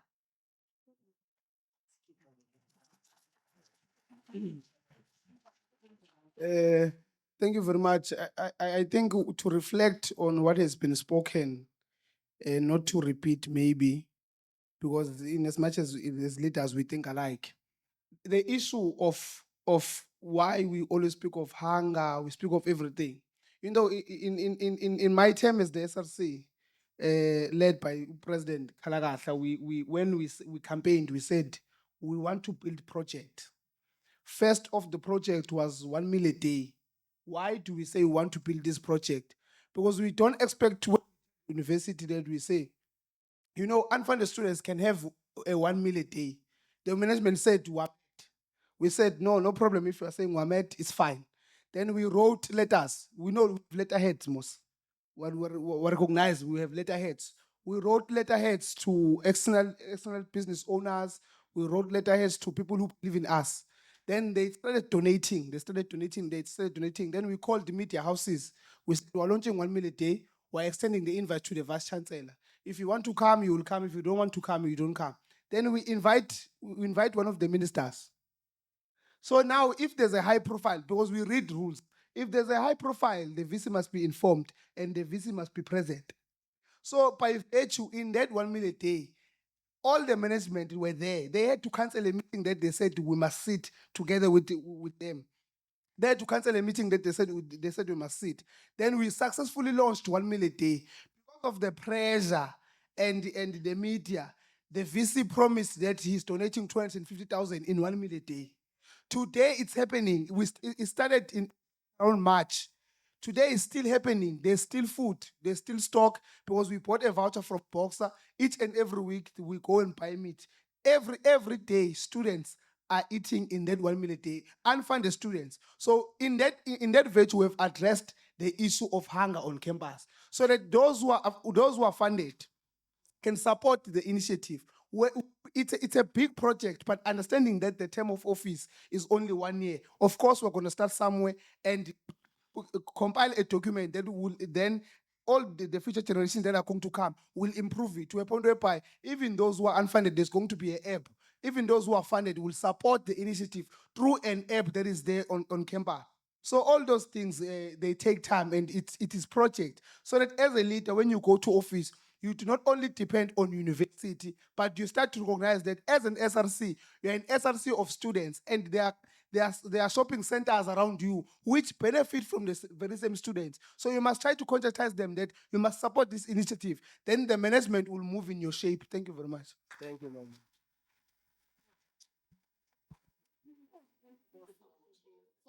Thank you very much. I think mine is Ubama Ndikwele by panel team.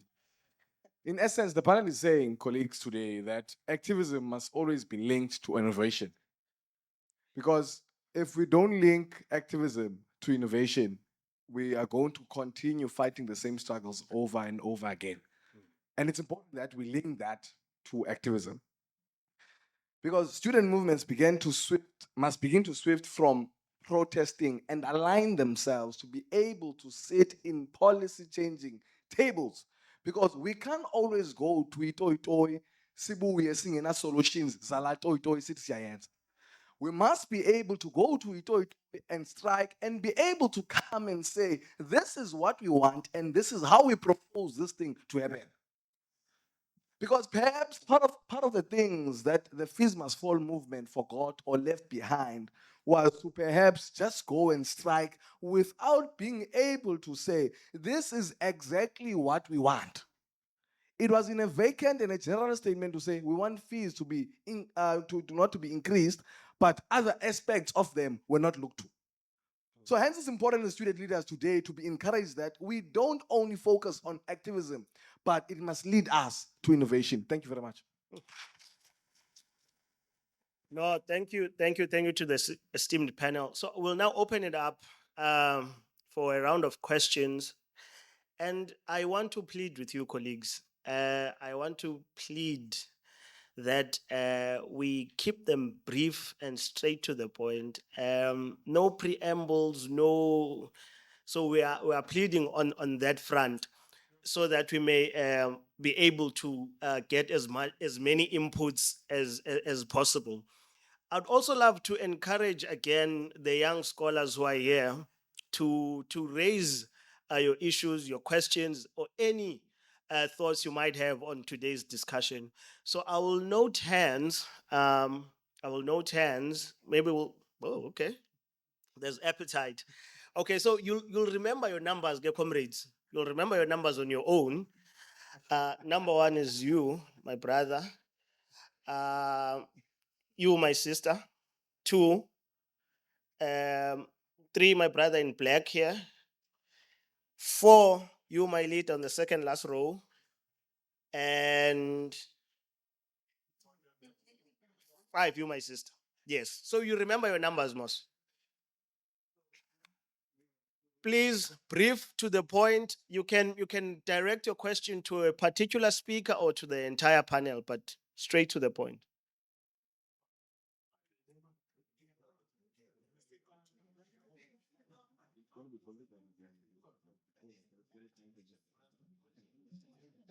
Yes, you can go, my lead.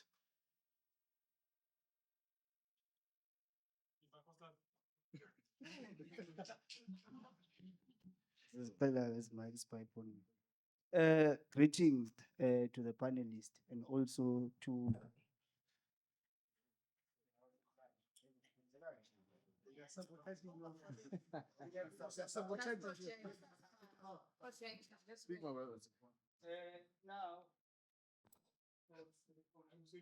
Was all right, nje.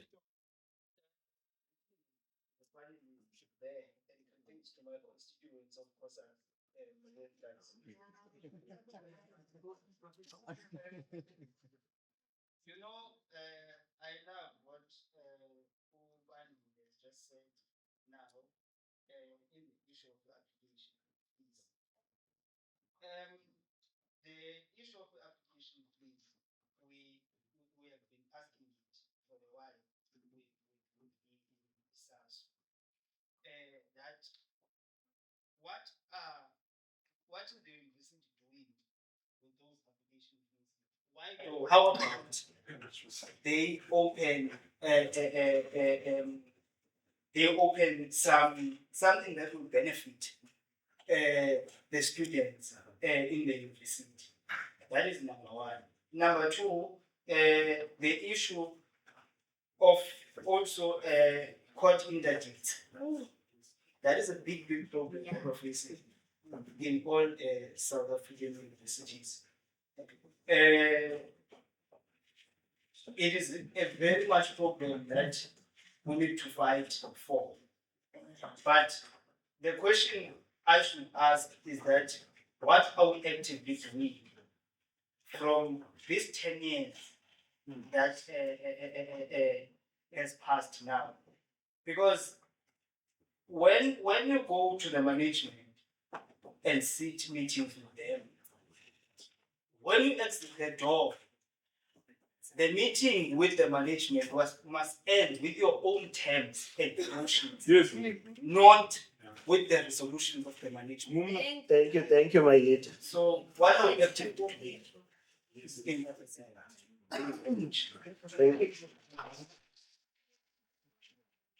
This, the second hand.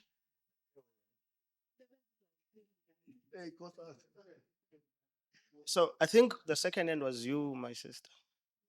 Oh yes, yes.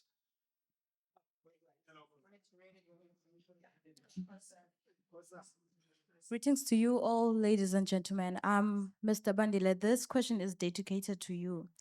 What do institutions charge application fees, and how can institutions make their application process more accessible and affordable for students from low-income backgrounds? Thank you.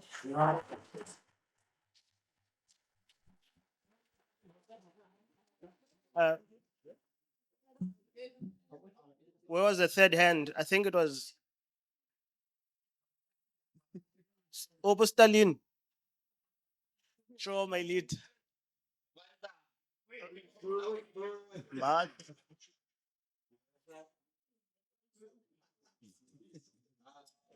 Greetings to everyone.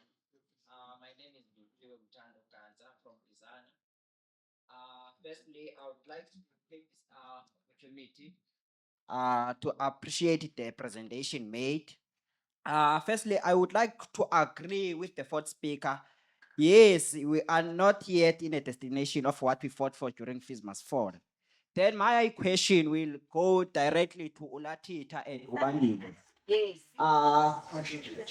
What kind of a system of education that produce graduate without an employment, or curriculum that will develop a relevant uh, employment through the current generation that we are, since we're in the fourth industrial revolution, where an advancement of artificial technology has emerged. My second question goes to Ubandile. Ne? What happens if ever those who lead us have no idea, and those who have ideas like me have no power? Hey,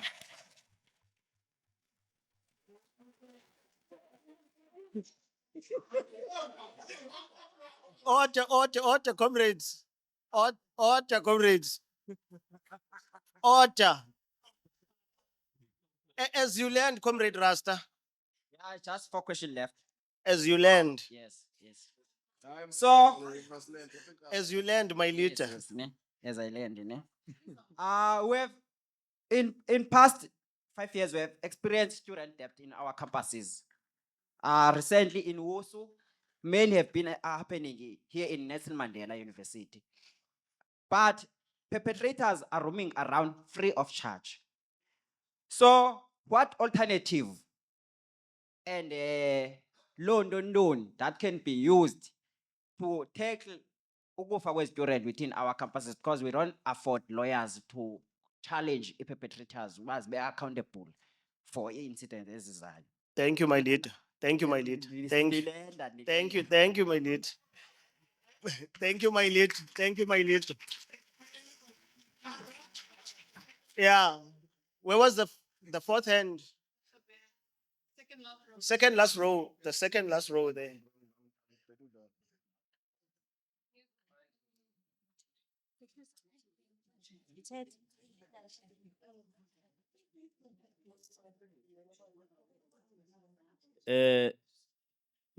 Qina mfundi qina. Qina mfundi qina. Each one teach one. Disbulisele kwinhlangano. Gama lam ndingu Chimurenga Mdabula. I'm rising to attempt an answer or maybe address 2 questions. One by Unhlakanipho. Nhlakanipho is asking if they, as a generation of Fees Must Fall, were fighting in vain, you know. That's one. They were fighting in vain or not. Number two, what is to be done?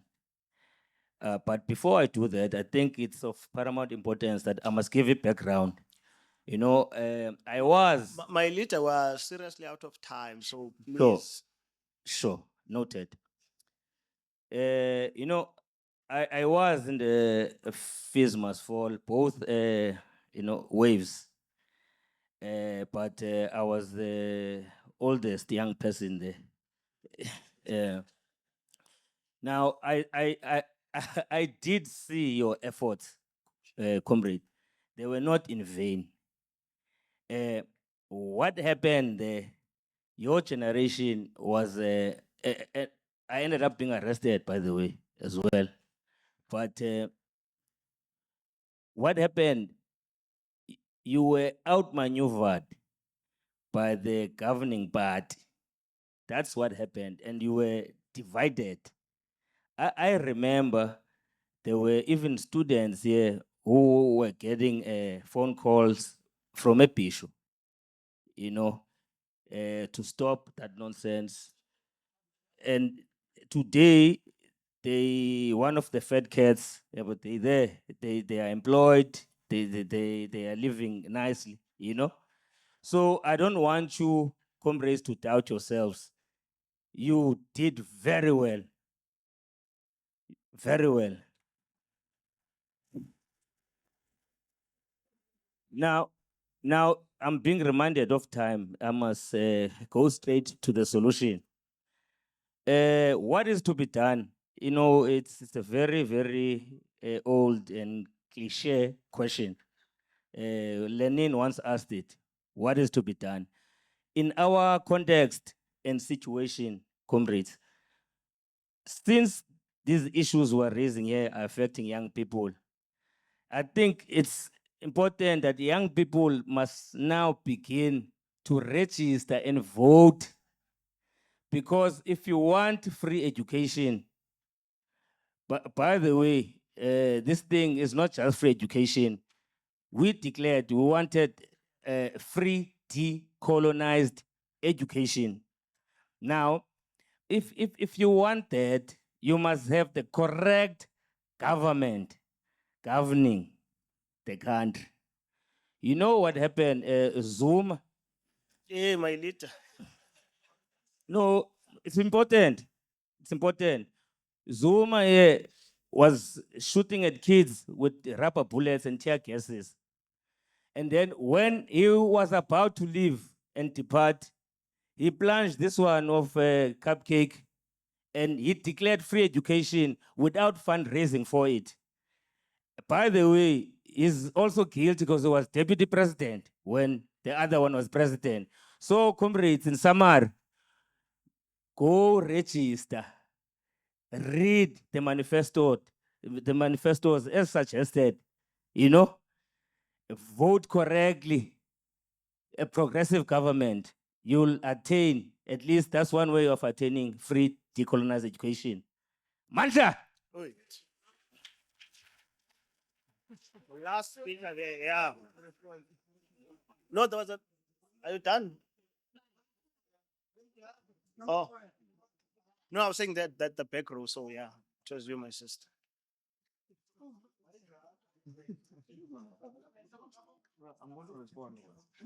It's you, yeah. Ngozi kakhulu. Most of the points have been captured, especially by Uchimurenga. I just have 2 points because it's not only questions that require some comments as well. So, on terms of the SRC, I like the point made by Latita about not just protesting, also being involved in the policy formulations. I'm not sure if we are fully engaged in the policy making processes. So, for instance, here at the institution, we have got a main court that will take a decision about historical debt. And then we agree with that, it gets signed into police. Come January, when Mr. Mandla Manchongo or Putisco excludes someone who doesn't accept concession, we call the SRC. We've called these guys, these I've sat with the SRCs in the previous years, not this one. You could see the young man is really helpless and there's nothing they can do. And you feel sorry for them sometimes. You feel sorry for them. I just think it starts at a policy formulation level. They must interject at that point before it gets to be made a policy. Lastly, I just want to really to dispel this notion that seeks to suggest that there was intellectual poverty from the Fees Must Fall generation. It was a clearly crafted program, that one, that Uchimurenga just made a very good point. We were infiltrated. And fortunately for the institution that I was in, Sasingaqathani City, we are one. We did not have SASCO in UWC because we wouldn't match with the Dawiti next to me who will be with Minister Mbalula later. Talking their nonsense. We didn't allow people of SASCO as PASMA and EFF in UWC and SPUT, at least Belleville campus. That thing must be known. We never lied to each other about a united front. We're honest on that one. Yeah, that was all. Thank you, my leader. It's you. No, it's yeah, sure. Molweni, Diatemba Nongenyapila. My name is Susana Bonke. I am doing agriculture. Just to add one thing that was raised, hunger within the university. Ralika, we're trying. The agricultural department has North Campus and South Campus, where we grow crops and we give it to the clinic and we add it to the parcels that we give it. A city, ikhona into enkulu eyenziwayo, but kuyazanywa, you know.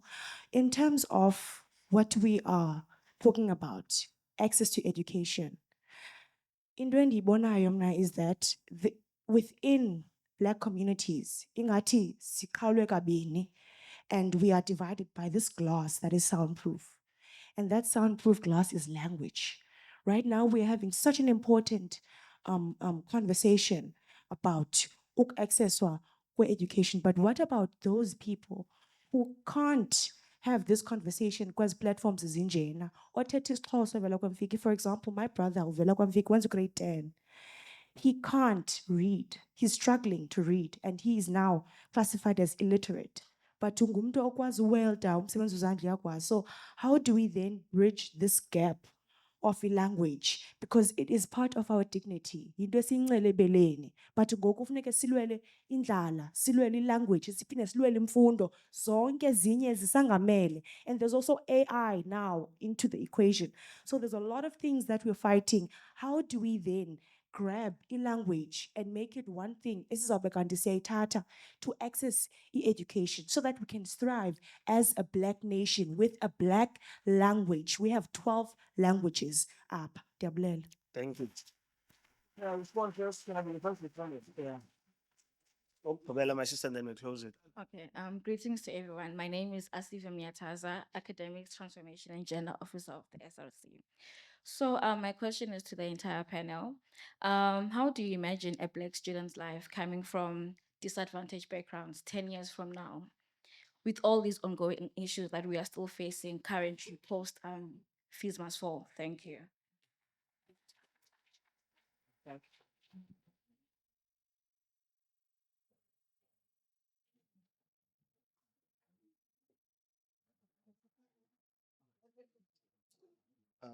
Yeah, no, many thanks, colleagues, for those. I think most of the questions were posed to the entire panel, unless they were specified to anyone. So, yeah, you can tackle them as you see fit, comrades. All right, thank you very much. We must be able to understand that the sector has changed, and every year the sector changes. And I'm going to speak as probably the youngest president that this institution has ever had, and with the experience of 3 years consecutively in SRC. I'm going to respond to your first question, Comrade Rasta. You know, when you entered university, I was doing grade 7, studying somewhere in Canrad. And then I came, I led for 3 years. You are still hungry for power of SRC. Nonetheless, when you want to speak about SRC, there's something called, just for clarity and for the sake of the House, SRC elections, where people are allowed an opportunity to go and grab and represent students on the basis of their manifesto they have voted for. That's number one. Number two, the government failures have led us now to have institutional failures. So when we speak about now government failures at a national level, the institution can only have a limited influence on national issues. And then the SRC, therefore, has that limited influence over issues. Hence, therefore, there are structures, Comrade Rasta, like SAUs, who can speak about national issues at that broad scale. So I want us to understand as a house that perhaps sometimes we may think that the SRC has the power to change bread to butter. But at times they have limited, but they can influence and infiltrate the process. But it needs a collective weight of perhaps institutions to move in one direction. Former President of Rhodes mentioned something important here. She said, fees must fall was leaderless. And perhaps that is a problem that perhaps we can now address the issues because we come from Forte, we address issues at the national level of Forte, from Forte campus, njalo njalo, and we don't speak upon as a collective. And I think it's something we must take away from this house. As I learned, program direct, I want to encourage comrades to study. When you are in SRC or you're in student movement, you must study so that you don't find yourselves having to lead students whilst yourself you are not part of the system. And then when you don't feel part of the system, you have points you have fingers to point. So comrades must study. Thank you.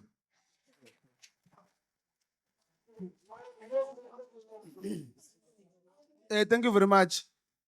The question was, what are we actively doing to ensure that Comrades, order. what are we actively doing to ensure that in meetings with the management we win our arguments? I'm very happy that you subscribe so much to Steve Biko, because when you speak of consciousness, you know the power of consciousness is very powerful than the power of strikes. Let me explain this. You know, at the beginning of the year, you know that we're going to be excluded academically, financially. When I was leading a branch, not even in the SRC, I said, comrades, one thing that must happen is that we must convince students when they come back, we must always conscientize them, speak to them. Even the president of Burkina Faso, Thomas Sankara, said we must never be tired of explaining to our people.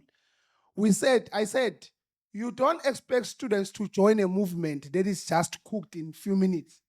What you must do, you must explain to students, those who are funded, you don't have a problem of being academically excluded or financially excluded.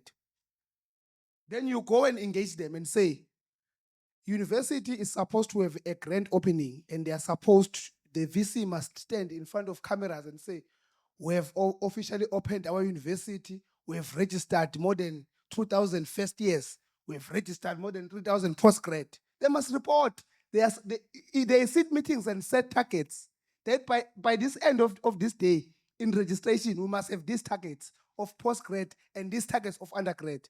Then you go and engage your students and tell them that those who are funded must wait, so that the university will then be compromised and open the system. Then those who are unfunded must enter first, and be the first numbers that must be reported by the university.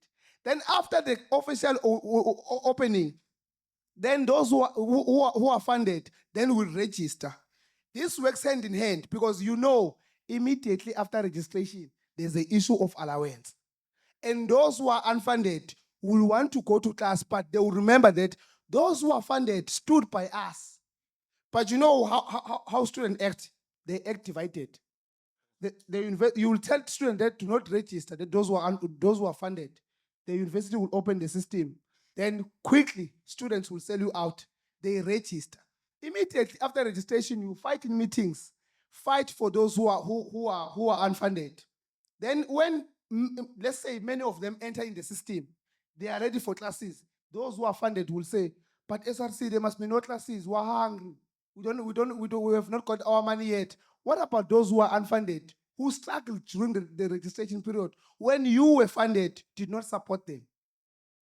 So it is the issue of consciousness, where we must conscientize our numbers. But the problem with our numbers or our people is that they do not want to be fully conscientized and understand or rally behind an ideology that when you're cooking it, it will prosper. I will even say it now that the issue of money will always be there, because there's no free education. You must understand that, comrades. There's no free education. But SRC and leaders, you yourselves, you must create project. I, for one, said that I will be the one who will do a boxing day where you will invite many people who are influential. Then you do a fundraising. Then with that money, you can be able to say, at least I don't have many millions, but at least I do have 2 million that I will be able to clear the debt of some season of number of students at the beginning of the year. As you learned, my leader. And the question, I'm sorry for interrupting, there were so many questions. So It's how much is the application fee, and how do we ensure that the doors of education in universities are open? In KZN, is what is called COA, Central Application Office. I did say it when we visited Parliament, the legislature, that what laws are they busy that are favoring the universities? There's no laws, because COA, Central Application Office, is a law that when you say in this province, all universities, there's going to be this office that is going to deal with applications. You as a student, you will only pay 120 to apply in 7 universities that belong to what to this province. To a point whereby each province must formulate these laws and make them legit. And then when the system is working, then they are going to what? Nationalize this, so that you as a student, you will only pay 120 to apply all over in South Africa. So all these things, all the people who sit in the right platforms, they don't sit with us because of the systems that are being created, because they know that we will raise these issues. What happens if those who have power have no idea, and those who have idea do not have power? You know, we can speak so much about manifestos, but if we are really being honest, students vote for the person that they've seen on the ground during the year. So you can draft your manifesto. You can draft your manifesto in your room before elections. 2 weeks, draft it. But if I was the one who welcomed the first years at the gates of the university, if I was the one who was assisting them get hot water, if I was the one who was assisting them with maintenance, they will remember me on the date of the elections, because they will understand that in your manifesto, if you have failed to welcome us in this university, if you have failed to look after us, if you have failed to fight for our issues during the year, what makes you think that we must vote for you with your ideas only? So students need practical implementation.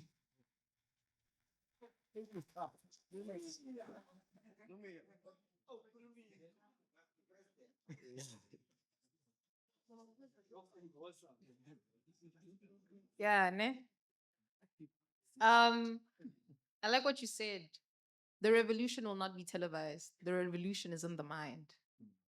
It's important to be cognizant of the fact that once we use our minds and we open them up, we are able to see the fact that we are powerful.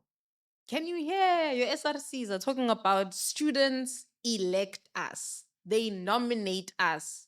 You are being told to register to vote. It is because the power is in your hands. It lies with you, the masses. Whatever you say goes. That is literally the meaning of democracy, for the people, by the people.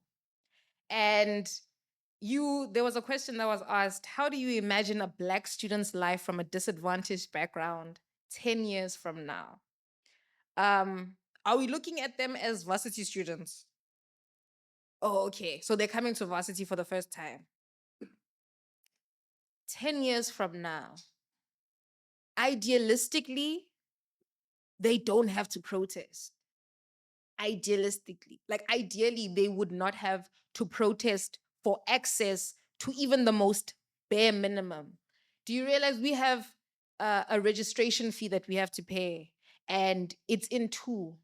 There's a registration for tuition and registration for housing. And from then on, you still have fees on top of that. And it's tuition fees and accommodation fees.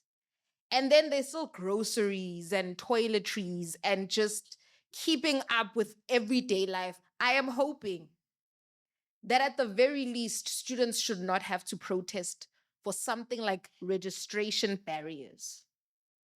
I am hoping that 10 years from now, they are not standing there on the first day of school, seeing tires burning, police vans around the circle, and media heads asking them, what are you fighting for? I am hoping, I'm hoping that they don't really have to deal with something like that they don't worry about trying to raise 20K in order to just be able to register for classes.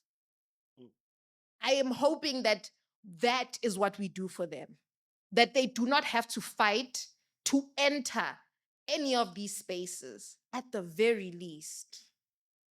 So yeah, over to you. No. Okay.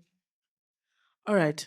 I think this conversation, it needs us also to remember as students that we represent a sector of the youth that has beaten the odds. Let's understand that. Sikheli apha, we could have been amaparas celi 2 runs. Mna ke kule age ndikuyo amaphara ziitshomi zam, like ngabantu endandifunda nabo, I'm like, you daseulipara ngoku. That's our reality. So we have to understand that as we sit in this room, as difficult as the situation we are in as students is, that we have beaten the odds. Ne? Sisebenzile as we sit in this room. I think I want to remind us of that because I think ubuheavy bale conversation ingathi, I don't know, like yeah, man, just reminding us of who we are in the broader landscape of young people in South Africa. And so with that said, likhona ithemba. And so to answer your question, dinethemba that things would be better for students in 10 years time. Butchi Murenga, hey, Esan. I don't know the extent to which I agree with you. For me, what ended up happening is that much as we sat in rooms knowing that we wear t-shirts, I for one was a member of SASCO during my time as presidency and during FISMA's fall. And I chose SASCO for my reasons, which I can engage with you later on. But I was a member of SASCO and I'm still very proud of that decision. Right? We sat in rooms knowing our political affiliations, but at the end of Fees Must Fall, when we started to ask ourselves, who will the glory belong to? We took up our political banners, and it was not just SASCO that did that. It was BASMA, it was EFF, it was all of us. And so we all decided that, yabona ngoku umbutho wam, ndim nombutho wam. I am fighting for my party now. You understand? And that ultimately is what collapsed Fees Must Fall. It was not an outsmarting by the ruling party. It was us as individuals here collapsing it. You come to protest one day, you see, it's a leader of SASCO that is leading the maxes, you go home, and then the protest collapse. Or you come to protest and you see, it's a leader of the EFF, you go home. Ultimately, to reach free education as student leaders, we have to understand it's going to take collaboration. It's not going to be a project of DASO. It's not going to be a project of SASCO. It's not going to be a project of PASMA. It's not going to be a project of EFFCs. Nazo zonke ezinye ezikhoyo. It is not going to be a project of one entity. It is going to be a collective project that we take up as students. Three, as student leaders, we must also hold our constituency accountable. And as the people in this room, you need to evaluate the extent to which you are participating in what is happening in your university. Are you the kind of student who is reading memos, who knows what policies are being discussed when, where? Are you the kind of student who is emailing your president, Bayman President, are you the kind of student who is participating in the political landscape of your university? And that is the problem that student leaders are facing. That you have students that when it's protest time, oh my darling, you come out in masses.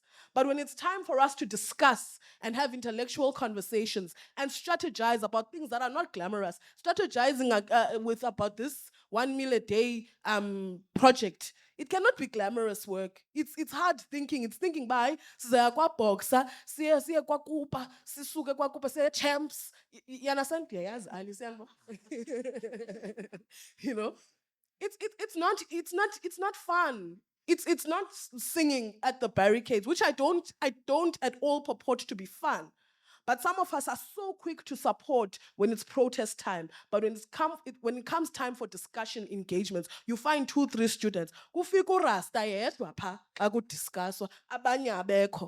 And that is the culture that we need to seriously challenge as a university community. Where are our lecturers? Where are academics in this space here today? Where are they? They are the people who teach us. They are the people who are navigating our hunger every day. They stand in front of us and teach hungry students every day. They are also struggling, by the way. It's not an easy work to do. I learned myself when I started lecturing by, hey, it's not easy. It's not easy to sit in front of you and see, they haven't eaten in 3 days. I can see just, look here, I can make win. And there's nothing that they are hearing as I'm speaking. It's not an easy work. And so the idea is that as a university community, we need to build a sense of community that says we are all collectively responsible for this space and not just pick and choose by, mna, xa kutoyitoywa ndingowokuqala ndiyaziwa, ndivusa ingoma. Omnye uzawuthi hayi ndingowokuqala ndiyaziwa, ndiyakwazi utshisa itayara. You understand? We have to be involved in the less glamorous parts, in the less, and Yasman, in the parts of our student journey that seem like extra work because we all funda up. But we have to be part of making this space. Lastly, as I learned, ultimately a way forward is going to take strategic thinking. It's going to take creativity. It's going to take us even rethinking this student protest that we are here talking about. Is student protest still the way to go, or should we be protesting on LinkedIn? So it's going to take us being very creative. And I say the creativity is in this room. When you've got an idea for your SRC, it's very easy to sit and howl at student leadership and say, well, now you don't know what you're doing. You've done nothing for students. Well, now what do you bring to the table? What do you have as an idea for students to champion?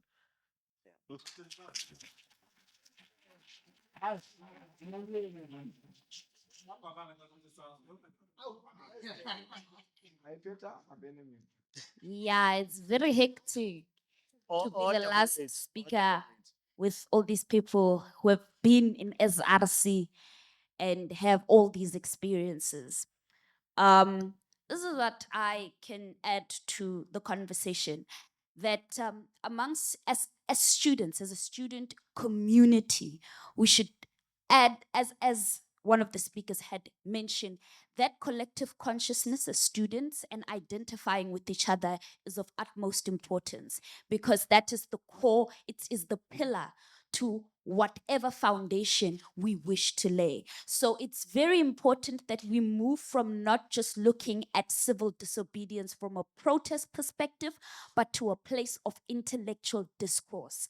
And amongst what I like about intellectual discourse is you can never ever predict the perspectives of people and what they can bring to the table. With that, I actually want to answer what Sisi has said. It seems nobody may have addressed the issue of you being part of agriculture and what efforts you have tried in addressing the issues of hunger.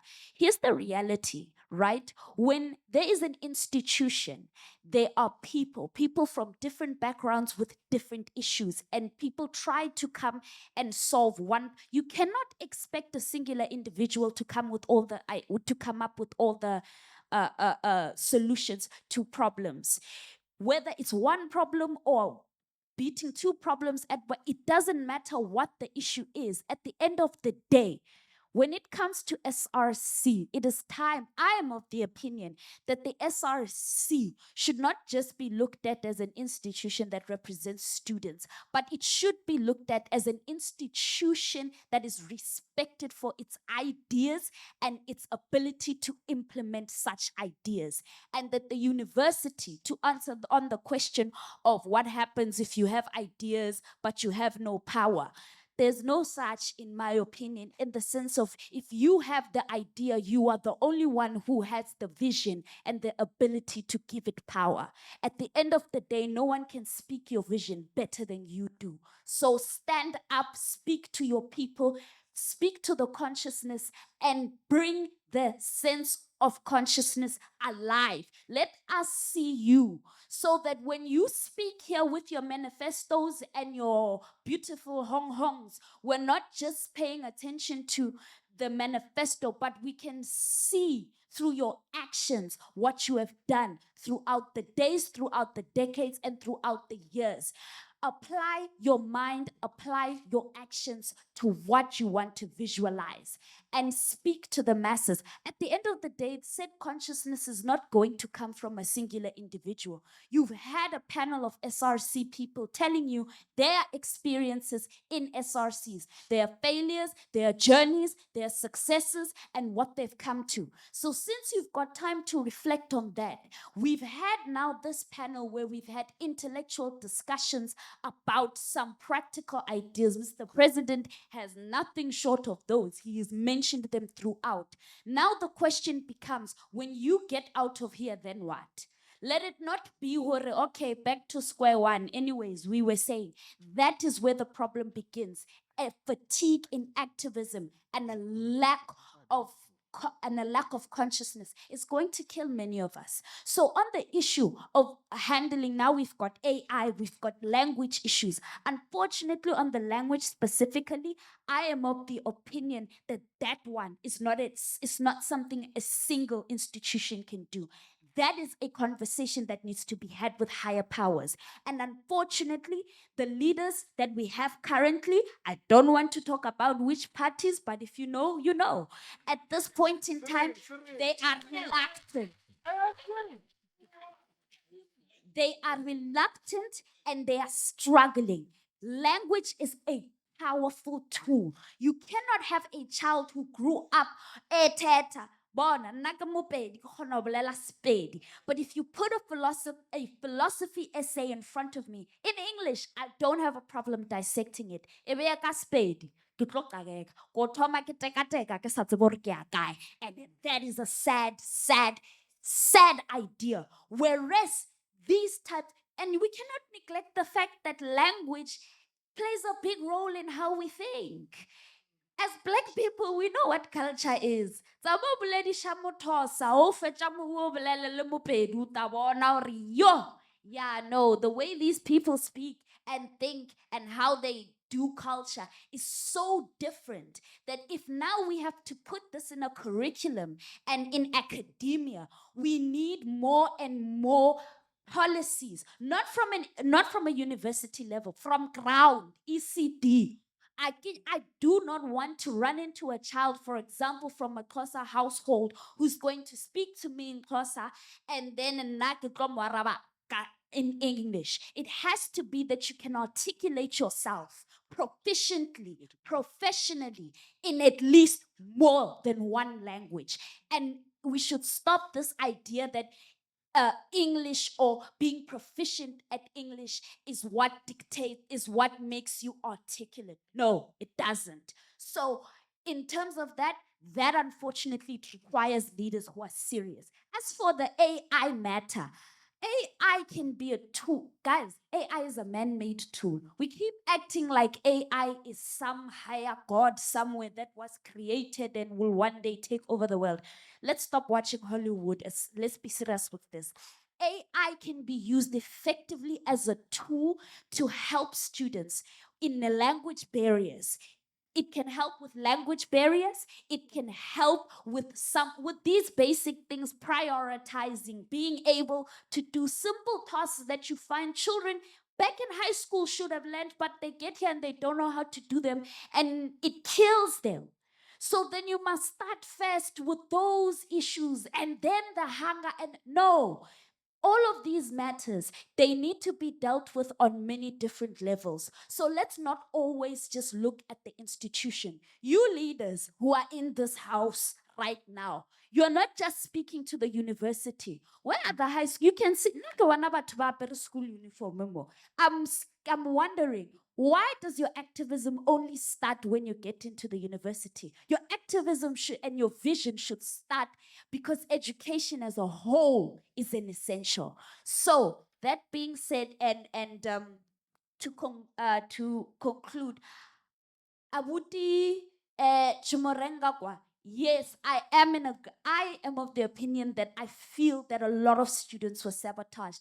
It's embarrassing that people with so much it's embarrassing that Black excellence, because there was nothing short of that during Fees Must Fall. There were plenty of people who articulated themselves, who embodied Black excellence, who today are being criminalized. But I want to bring back what I said when I was on the podium. When you don't have power and you go against oppressive systems, history can debate whether or not you are a revolutionary. But when you do have power and you start breaking laws, that's when we question your criminality. That being said, those who are implicated in Fees Must Fall must never be remembered. And that's the consciousness I want to spread today. Those were not criminals. Those were activists who were sabotaged and who had students divided. So if you really want to continue, here's the word of the day. As a collective, get back to your consciousness. Remember your leaders, reflect on their failures, bring up their successes, read your memos, and restructure your SRCs. You vote them into power. Those ideas are for you to visualize. Thank you.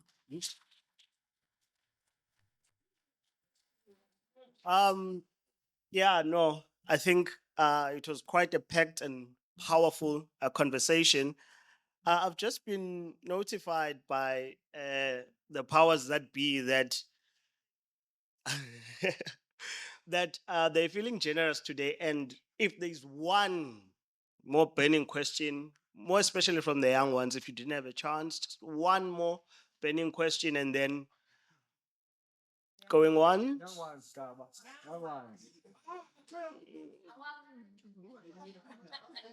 You want to come and campaign here now? Okay, I can no. In that case, I will hand over then to Prasobs, who will then, oh, to Prof. Ngomezulu to do the official closing and thank vote of thanks. Thank you very much, comrades.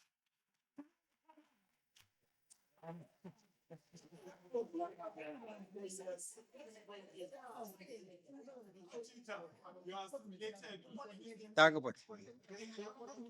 Sanibonani. Ngizwa kuthiwa ke I'm going to be the bad guy standing between you and refreshments. So I'll cut to the chase. But before I say that, my honorable members here, ngaqala ukubona I-computer ngifike e-university ongoye some years back. So I know exactly what my leaders are talking about. Kodwa ke angishongo ukuthi ngoba nakho I'm from a rural area who has never seen a computer and I had never seen anything progressive. I was just there in my own space. But that did not stop me from continuing with my studies. That is why I'm here and I'm able to make a lot of noise here. Thank you very much. Colleagues, I'll be very brief. I've been given a very tough but manageable assignment, which is to thank everyone. Let me thank myself for coming. Yeah, on a serious note, I was telling Sis Nancy that I came back from South Korea over the weekend. One of the things that happened in one of the sessions, we were addressed by the former Secretary General of the UN, Mr. Ban Ki-moon. Of everything that he said, I picked up two things. One, he said, you must always strive to be a global citizen. In any space you occupy, be it a student, be it a worker, everywhere, you must try to be a global citizen. In other words, saying that you must not just think at a micro level, you must think at a macro level so to benefit more people in society. Then the second point he made was that we cannot build this world if we leave the youth behind, which was a very profound statement. And that's the reason why we have our youngsters here in all our events, working together with CAS and other sister partners. We make sure that the youth is always there because we've seen what happens when we leave the country to the elderly. They mess up and they pass on and they leave us with everything that we need to correct. I'm not going to mention any names. Now, I first want to thank CAS for making sure that this event becomes a reality. Otherwise, we would not be here if it wasn't for CAS. Let's give CAS through Sis Nancy a round of applause, please. Thank you very much. Yeah, our working relationship has grown in leaps and bounds, and we really appreciate that, Sis Nancy. We don't take it lightly. And then, secondly, I would like to thank my Canrad team. It's led by Sis B. She's busy with something there.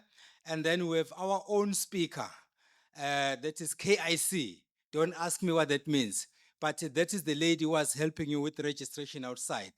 And then we delegated Mr. Stearman, we call him Prasops. That is the man who makes things happen. That is the person we've been interacting with. Let's give Canrad a round of applause, please. Thanks for that. And then, most importantly, let us thank Uprancheve, the program facilitator. Where is he? There's Prancheve. Thank you very much for leading us so well and for making sure that the program was a success. We really appreciate that.